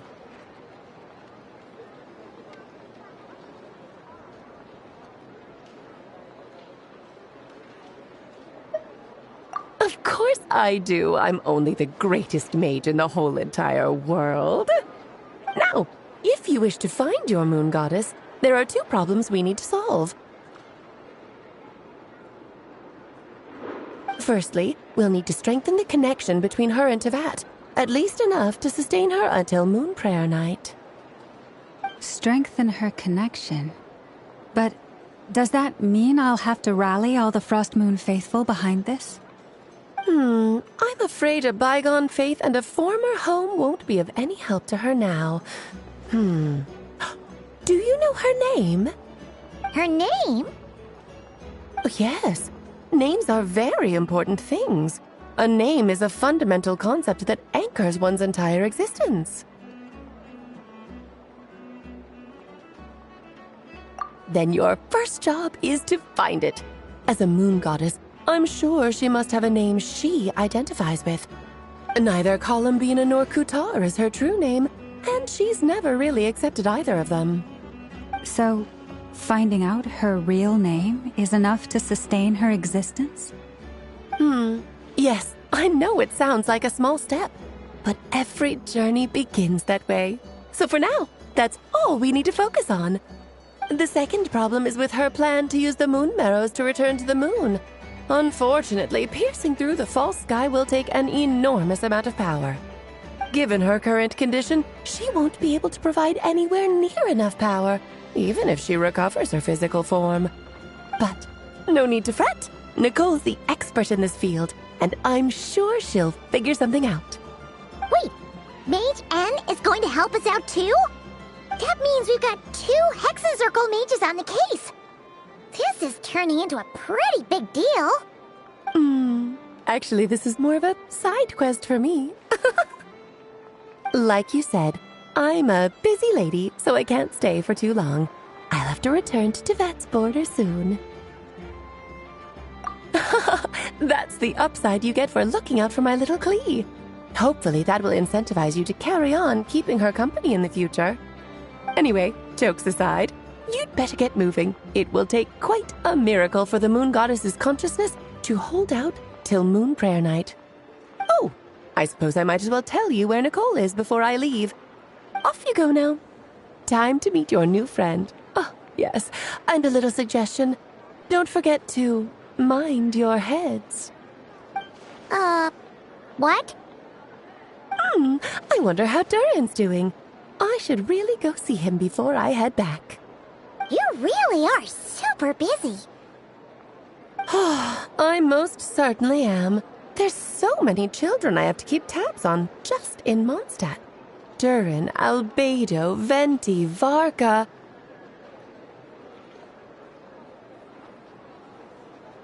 Klee didn't make the list, huh? Of course not. Klee is my pride and joy. I have no qualms about her, because she's the best child in the whole wide world. Yeah. Klee's a little angel. I'm glad you agree. Well, all the best. See you when I see you.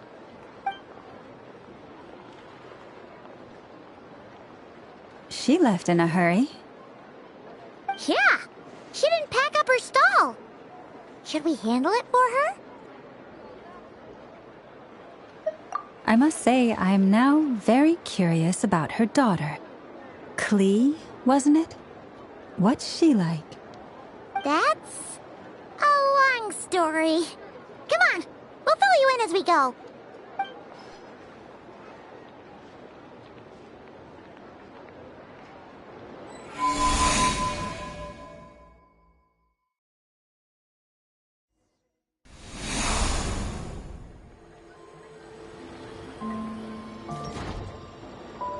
What a lively place. I've never experienced Nasha Town like this before. Hey, you old geezer! Your hammer's rusted through! Who are you calling old geezer? Are they quarreling? I'm looking right at him! You've really gone downhill since giving your daughter free rein in the workshop. Can you even swing a hammer anymore? It shouldn't take you days just to fix a single chair! You might as well use that hammer to massage my back for all the good it's doing. Don't run your mouth, or you'll get a back massage that'll put you in bed for the rest of your life. Look, the materials haven't arrived yet, all right? You know how busy it gets in the days before moon prayer night. I'll bet you send all the materials to your little princess. Blood's always thicker than water, huh? All right, you've made your point, Uncle Koski. As soon as the materials arrive, fixing your chair will be the #1 priority. And Dad, if you've got time to chat, why don't you lend me a hand, See? Lolka knows what the score is. I guess they're friends. But the way they spoke to each other was so ugly. Then again, it wouldn't be the first time I've seen something like this. Columbina! Sing outside my door in the middle of the night one more time, and I'll unscrew your vocal cords. You hear me?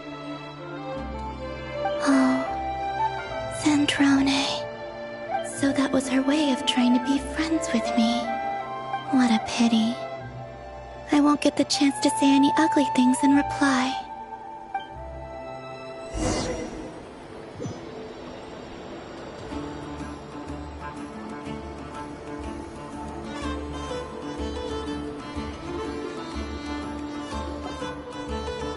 Hey, have you decided what to give her for Moon Prayer Night?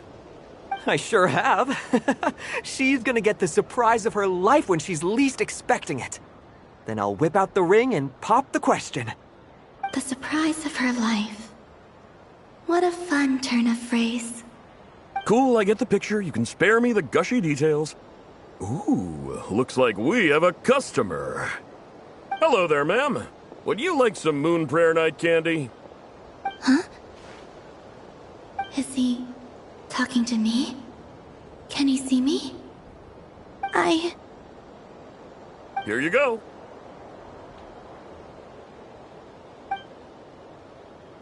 Oh.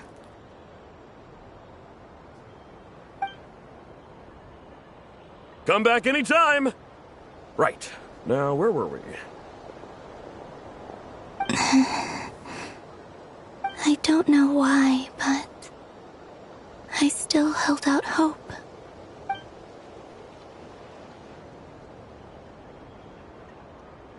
The most important thing right now is to find that mage. This name thing seems super important too, but where do we even start looking? I'd better go pay the Fatui a visit.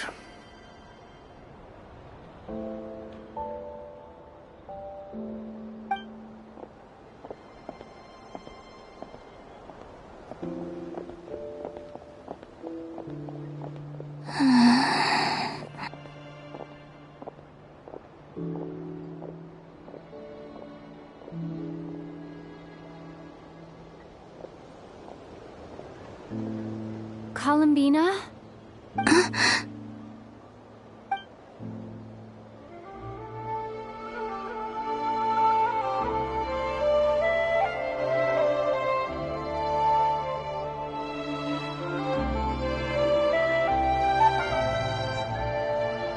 Traveler? Let's go! This is no time to be spacing out!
Here comes my bounty. Here comes my bounty. Windblade!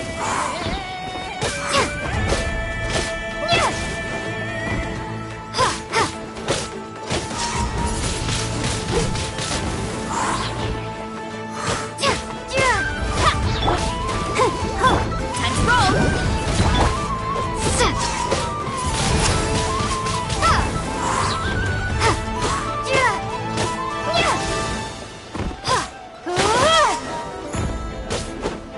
The bounty is yours.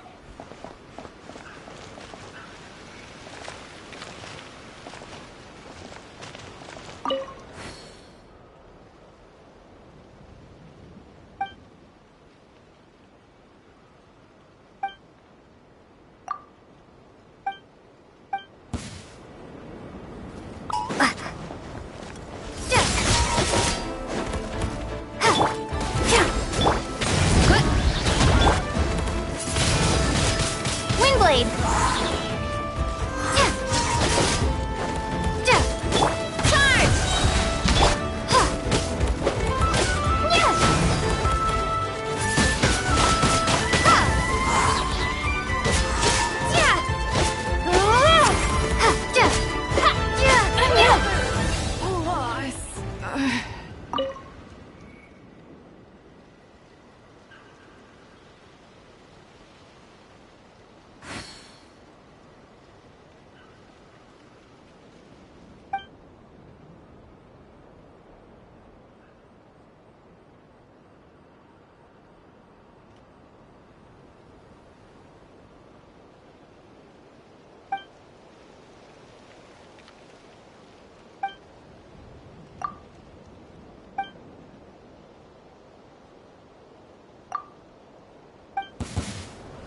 Charge! Here comes my bounty. Here comes my bounty.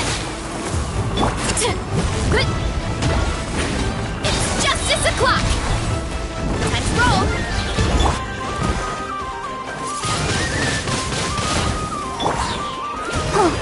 Let's see how you handle it.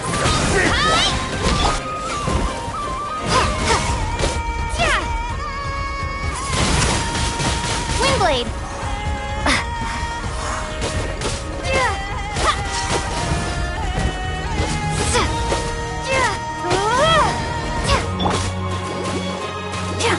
Time for the big one! Running late again. It's justice o'clock!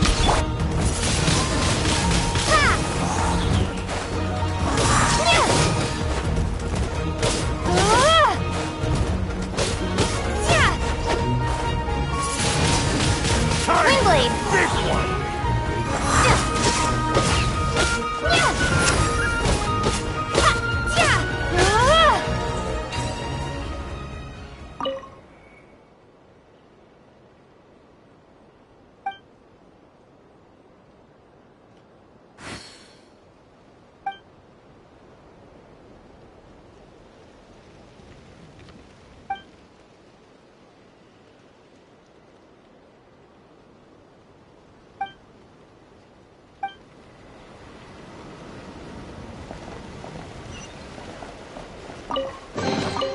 Is this an answer from this world?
Is this an answer from this world?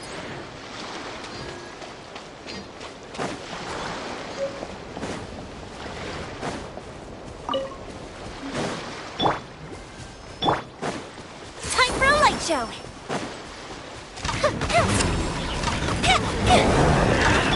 Time to roll! Charge!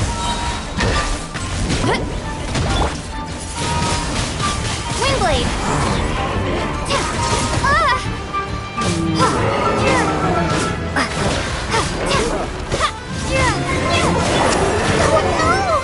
I'll protect us!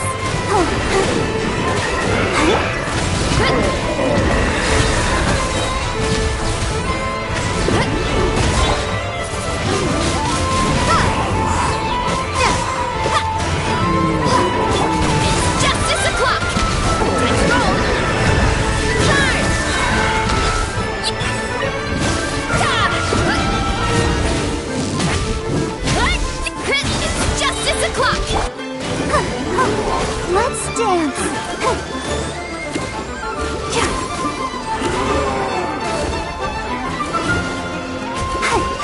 Hurry up, Grassa! Hi! Hero incoming! Windblade!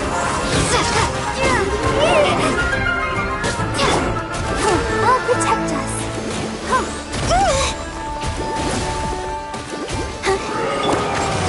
Heads up! Uplifted retreat! It's justice o'clock! Hero incoming!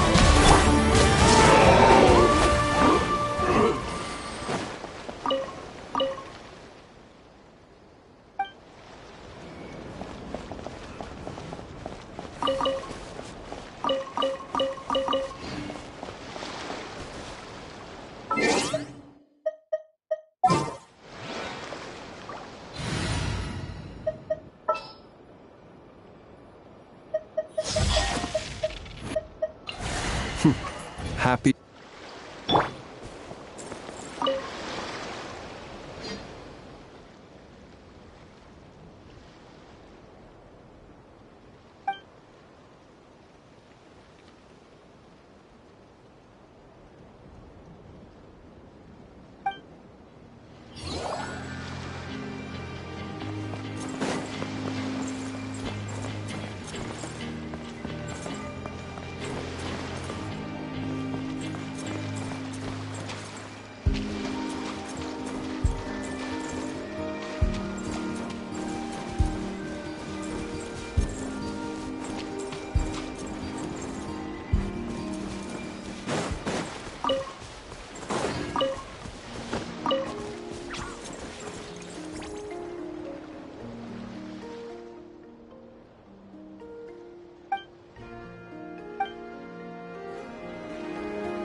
Where are they going? They mentioned a mage and... a name? So, Mr. Varka, are you acquainted with this Nicole? Or should I call her Mage N? Not really. We've never met, though she has come up in conversation. From what I've gathered, Alice kinda took Nicole under her wing. Taught her how to speak in a more ladylike fashion, that kind of thing. Huh. Hard to imagine Alice as an etiquette coach. Yeah, Alice is a larger-than-life personality, I'll give you that. But then again, that's why she's able to draw such an eclectic mix of people into her inner circle. If I remember correctly, being an interesting person is actually one of her main entry requirements. So, if you ever wanted to join the Hexenzirkel, I'm sure you'd both be eligible to apply. Hey! Don't go around making promises on Alice's behalf! I wouldn't dare. I'm just trying to paint a picture of the Hexenzirkel for you. Okay, sure. Anyway, since none of us have ever met Nicole, how are we supposed to find her? We can't just go up to every woman in sight and ask, "Hey, are you Nicole?" Maybe something she's wearing will give it away? Like, a windbloom pinned to her chest or something. Wait a minute. Alice never said Nicole was from Mondstadt. Oh, true.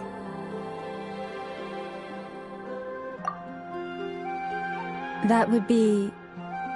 this young lady, then?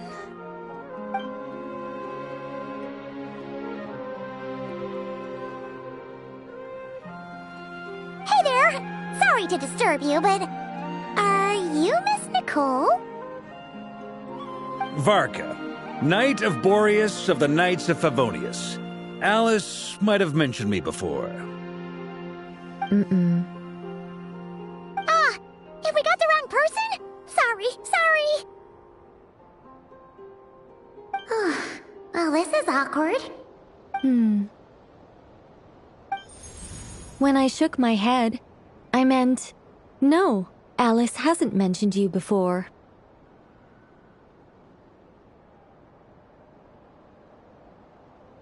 Huh? Where is this voice coming from?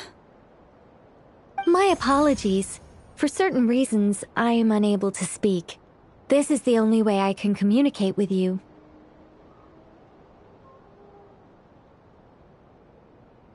It might take some getting used to, but I hope you can understand. Hey, it's fine. I'm more shocked by the fact that Alice never speaks about me. I mean... As for you two, we have crossed paths twice before, but it is nonetheless a pleasure to finally meet you. It's really you! Thanks for all your guidance in the past! You're quite welcome. This time, things are different. We have reached the unwritten pages of the story. You might say that we stand at the crossroads of fate.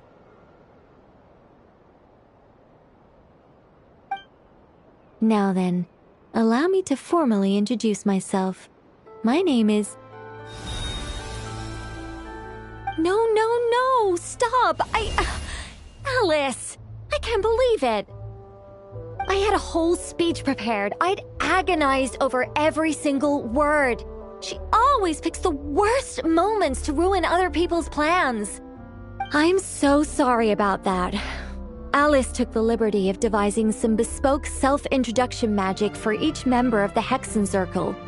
But I could have sworn I deleted all of the triggering conditions for it. How did it bypass everything? Oh gosh, this is so embarrassing. This is a very different side of Nicole than what we're used to. Is she not used to face-to-face interactions? about it. We've seen that introduction magic once already, so it wasn't too much of a shock.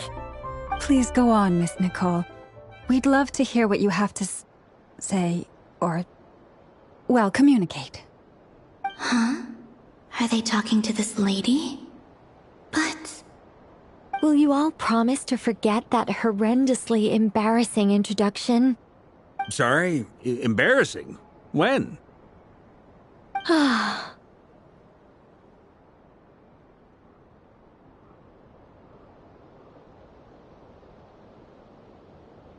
Yes, my name is Nicole, and I am one of a very few angels who have retained both their preferred form and their power. The Traveler and Paimon should be no strangers to this concept. There is another of our kind in Natlan. They call her the Lord of the Night. Alright! Paimon remembers her. Yes. Well, I have retained more of my power than she. It's because I don't have a long-term duty to fulfill. To be more specific... no. We'll be here all day if I get into the specifics. Moving on. If I'm not mistaken, you are here because you wish to learn how one might reach the moon beyond the sky. That's right. Is that something you can give us any guidance on? Yes, I do know a way. It began with the Hyperboreans, who lived after the War of Funerary Flame. Blank looks. Maybe I should start with the background of the war. Or maybe not. It shouldn't be an issue. I'll fill in the gaps for you when we have more time. Anyway, after that war ended, the three moons retreated to beyond the false sky. The Hyperboreans were humans I once aided. They accepted the civilization and creations bestowed upon them by the angels. But despite accepting many blessings of the angels, many among them still held on to their faith in the moons. They were reluctant to accept the new order. Even after the War of Funerary Flame, they sought to contact the moon goddesses beyond the sky and receive their guidance. But all three had passed away by that point.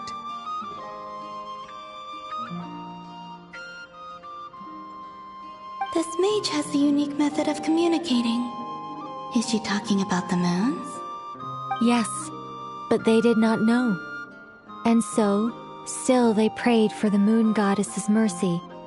After building titanic structures that consumed vast amounts of Kuvaki, at last they glimpsed the moons and heard their voices. But of course, they were gravely disappointed. For it was then that they realized the three moon goddesses were dead. Oh, that's such a sad story. It is. Humanity was in a very sorry state at that time.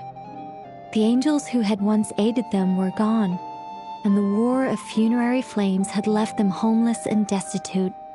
Just a second, I gotta ask. How relevant is all this history to the task at hand? Well, I mean, it's... Okay, it seems we've drifted into irrelevant narrative waters. It's been a while since I've had the chance to speak inside someone's head. As soon as I got started, I lost control and the words just flowed out like a waterfall. What I'm trying to say is... Right, yes, that's it. The relevant part is the ritual created by the Hyperboreans.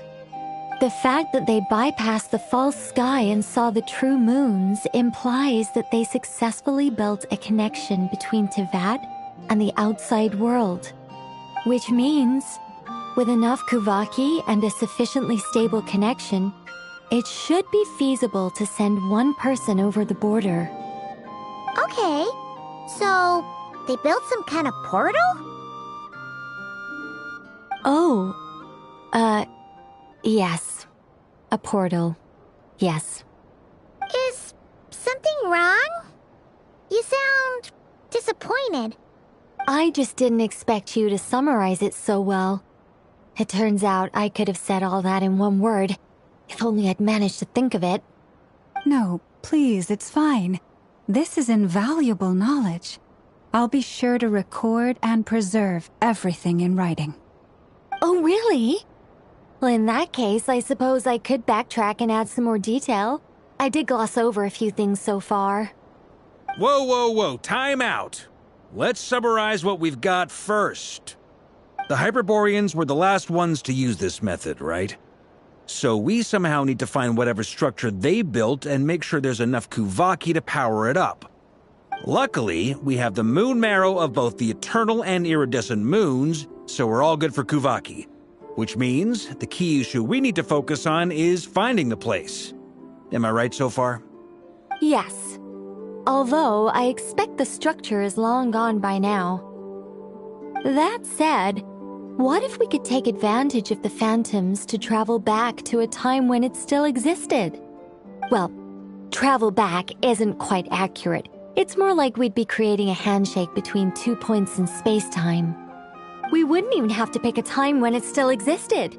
It could just be a time when it still appeared in phantom form via projection, or we could project our own phantoms, fold them together at... You look lost. Was that too hard to follow?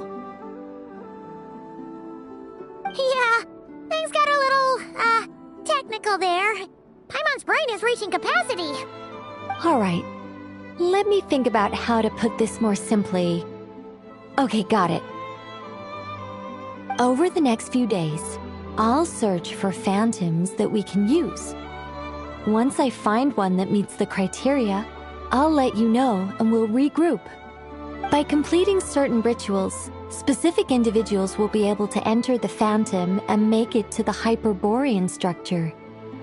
If everything checks out and it looks feasible, we'll just need to wait for Moon Prayer Night, and we can send the Moon Goddess back home. I'm really skimping on the detail here. Is this making any sense at all? I think so. For now, we'll just wait to hear from you. Yes. Basically, yes. Great. Counting on you. In the meantime, we'll focus on finding the Moon Goddess's name. My name? Are they looking for a way to stop me from disappearing? Excuse me, Miss... Go on, Miss Nicole. This conversation was a little all over the place. I didn't catch your name. I am Lauma, of the Frost Moon Scions.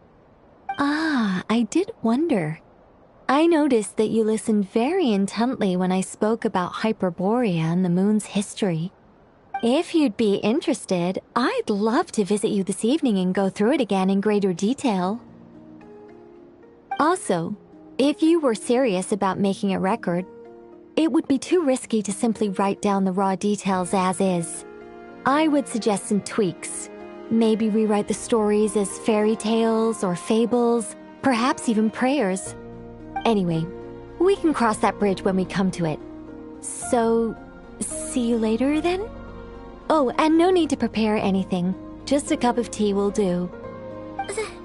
See ya! She seems friendly. It's just... It's so nice to find someone who's actually willing to listen. I've been dying for a chance to finally go through all this systematically from start to finish. Any longer and I'd probably start forgetting it. Now Paimon gets why Alice told us to mind our heads. Ha ha ha ha, what did I tell you? A lot of quirky people in Alice's orbit. Now then, the next order of business is, where do we start looking for the Moon Goddess's name? Maybe the rest of what Nicole has to say might give us some clues. Once I've heard her out, I'll summarize the salient points and share them with you all. I'm also inclined to review our other documents. Yes, our faith was first established by our Hyperborean ancestors, but many of the more factually accurate records are from after Kuthar's birth. Sounds like we're gonna follow Kalamina's journey through Devat, huh? In that case, we'll start by heading to the Frostmoon Enclave. Sounds like a plan. Take this with you. I'll see about getting in touch with the Fatui. It'll probably just be Arlecchino and Sandroni again. They're the only ones who would want to help.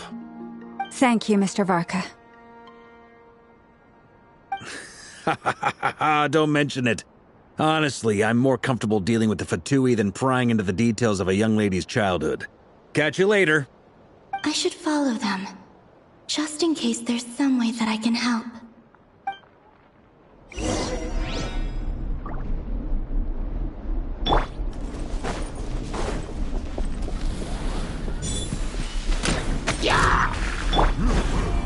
Observe.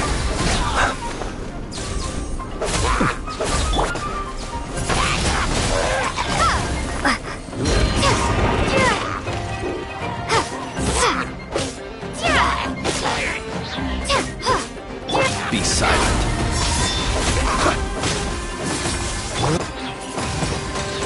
Windblade!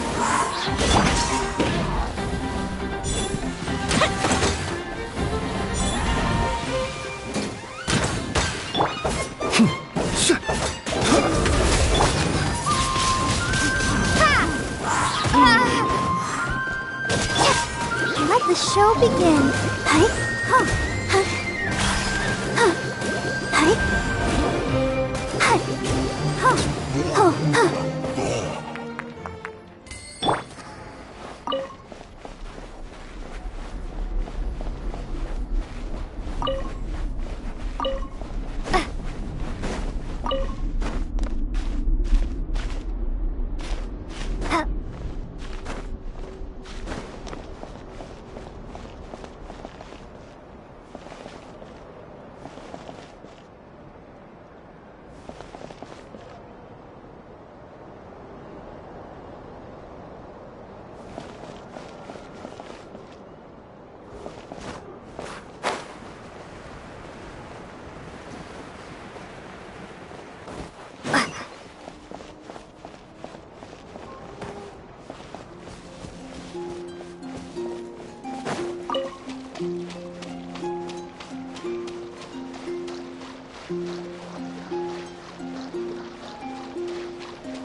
Observe.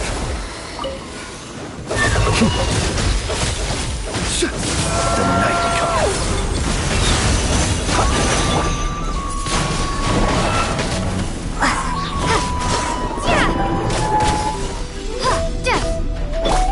Close your eyes.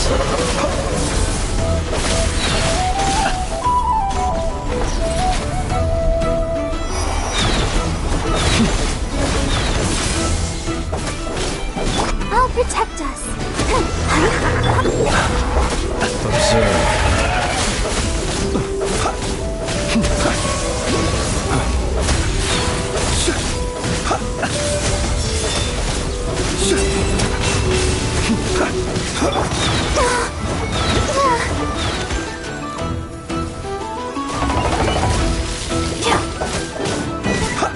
Come on, we can do it. Go.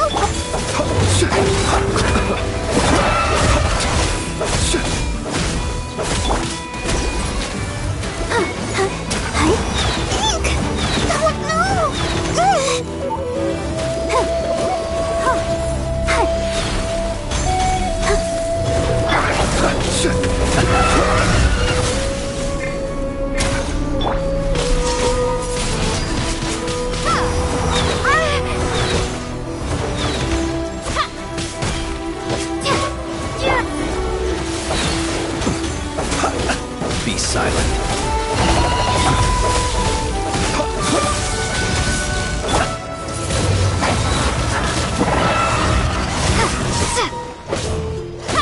Let's dance.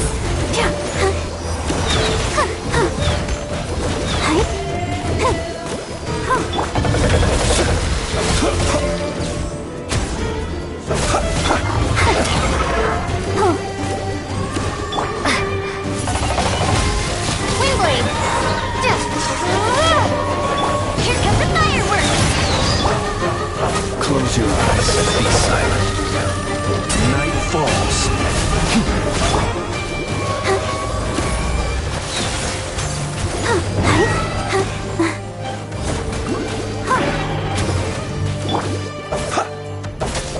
Close your eyes.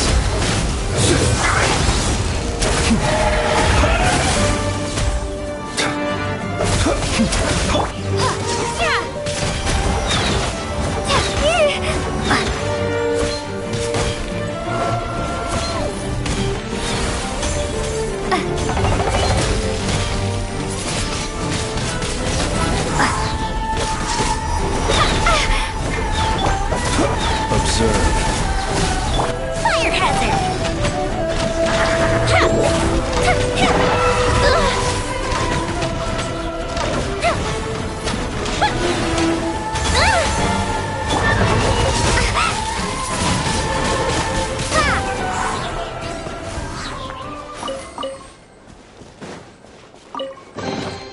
I'll keep this close.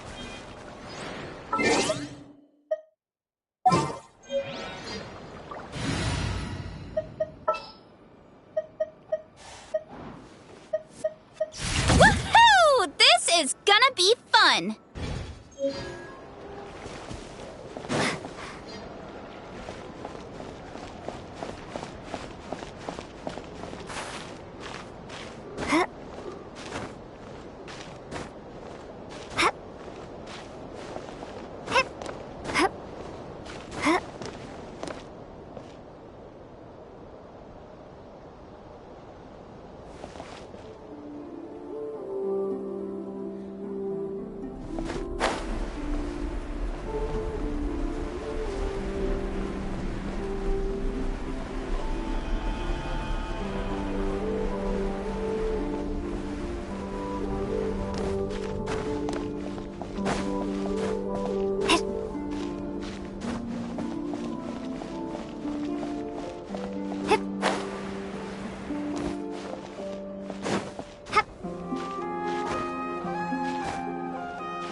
A while ago, I took the time to organize all documents in our possession that pertain to Kutar. What you see here is the material I consider reliable. Hmm? You're saying there's unreliable material too? Yes. Most of the information we have was transmitted through an oral tradition. Inevitably, some of her stories were mythologized and deified over the years through countless retellings. That's why I organized them into reliable and unreliable. There's no sense seeking answers in history unless we can ensure the veracity of the historical record. Makes sense. All right, let's take a look through.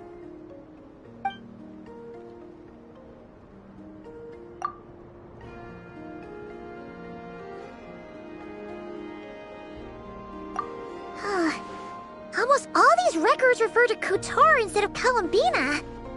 Although neither of those is her real name. Paimon's not sure what point she's trying to make.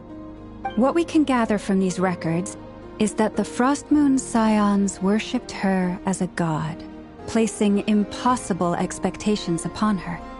I cannot fault them for their earnest faith, but for all their devotion, worshipping her day in, day out changed nothing. I imagine that none of it resonated with Columbina. It wouldn't surprise me if, even back then, she had already begun to reject the name Kutar and everything it represented. Lama speaks the truth. When I heard them call upon Kutar with hope and expectation in their voices, they may as well have been calling upon somebody else.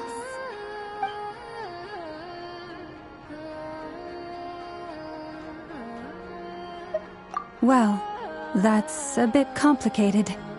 I looked at the level of detail, perceived authenticity, prose style, and how realistic their portrayal of Kutar seemed to be. Amongst the Frost Moon Scions of today, only I know of her existence, and I alone have spoken to her face to face. As such, I know that there are certain things she simply would never do. That being said, I have sensed some changes in her lately. Changes? Me? Seems like this is getting us nowhere. For what it's worth, why don't we check the unreliable sources too? Sure. Give me a moment.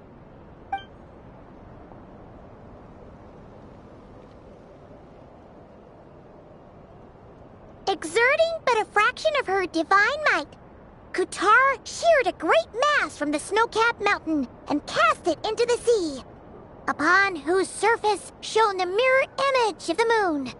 Thus was formed the island of Hisi. Yeah, right. That doesn't even begin to pass the sniff test. The 3 moons are naught but lies through and through. Only one moon has ever shone for us, and Kutar is her name. The vast majority of ancient texts are filled with fanciful tales like these. I trust you understand my criteria a little better now. Kutar did not speak, merely gazing into the distance in silence. And where her gaze landed, this was her prophecy. Clearly, whoever wrote this text never even met Kutar. Otherwise, they'd know that her eyes are always closed. What about you, Traveler? What are you reading? Come on, let Paimon see. The child wished to build a wooden nest with which to shield a fledgling bird from the cold.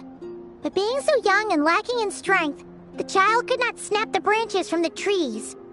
Kutar was passing by. Upon seeing the child, she summoned forth a Kuhenki, who built a beautiful nest for the child. I remember that. Not knowing the meaning of Kutar's divine intervention, the child dared not to respond, and thus ran home to call their parents. But Kutar was gone. The Moon-Chanter declared the event a miracle and took the nest as a relic, placing it on high for all to see. The child was named as one favored by the goddess and was greatly respected amongst the people. Yet, no further miracles were bestowed, and this matter was forgotten in but a few years. Huh. Any thoughts after reading that?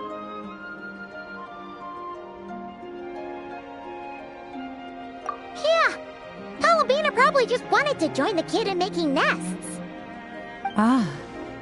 I had originally considered this a fabrication, because Kuthar did not perform any similar actions in subsequent records. But now that I think about it, it does seem like something Columbina would do. It's just that... She didn't know how other people would interpret her actions. She was probably worried about making things difficult for people. So, she gradually stopped joining in. Yes. Oh, that's so sad.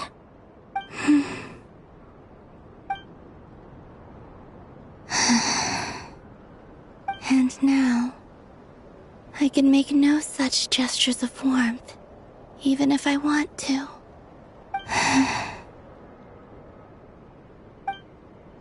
Still no name. That's a bit of a shame. But we did learn some interesting stories. That's gotta count for something. Barca said he was gonna set up a meeting with Arlecchino and Sandrone, right? Let's go back to Nasha Town and see how he's doing.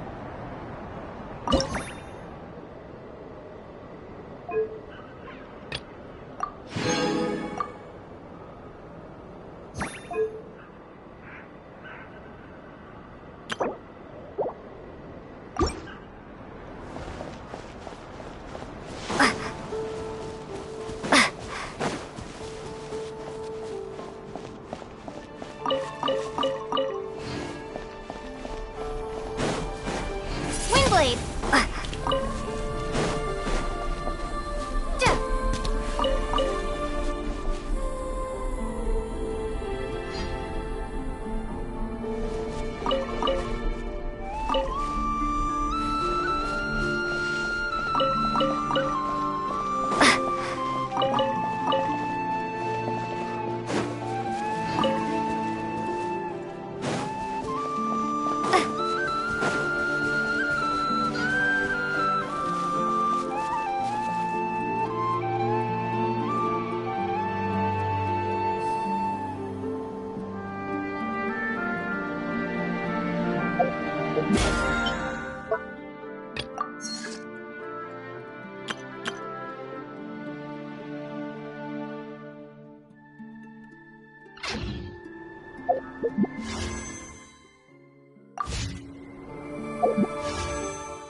Let the show begin.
Hurry up, Grassa!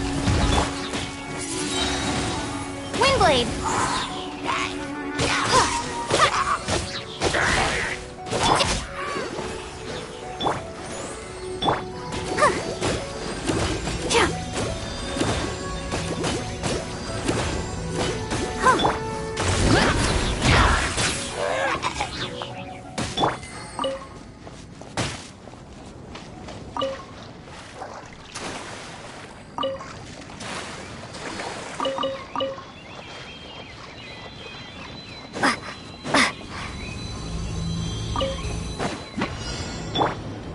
Time for a light show!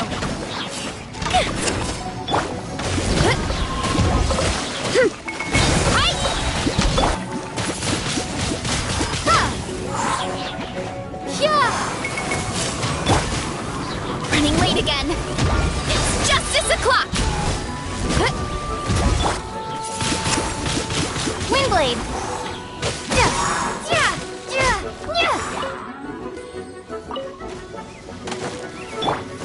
It's justice o'clock! Hurry up, Grassa! Charge! It's justice o'clock!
Ad Astra Abyssosk.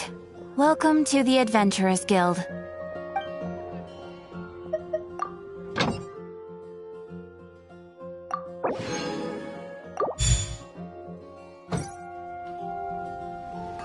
Ad Astra Abyssosk. Welcome to the Adventurers Guild. Thank you for completing today's commissions. Here is your reward. When you're high up, everyone can hear your voice.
Huh?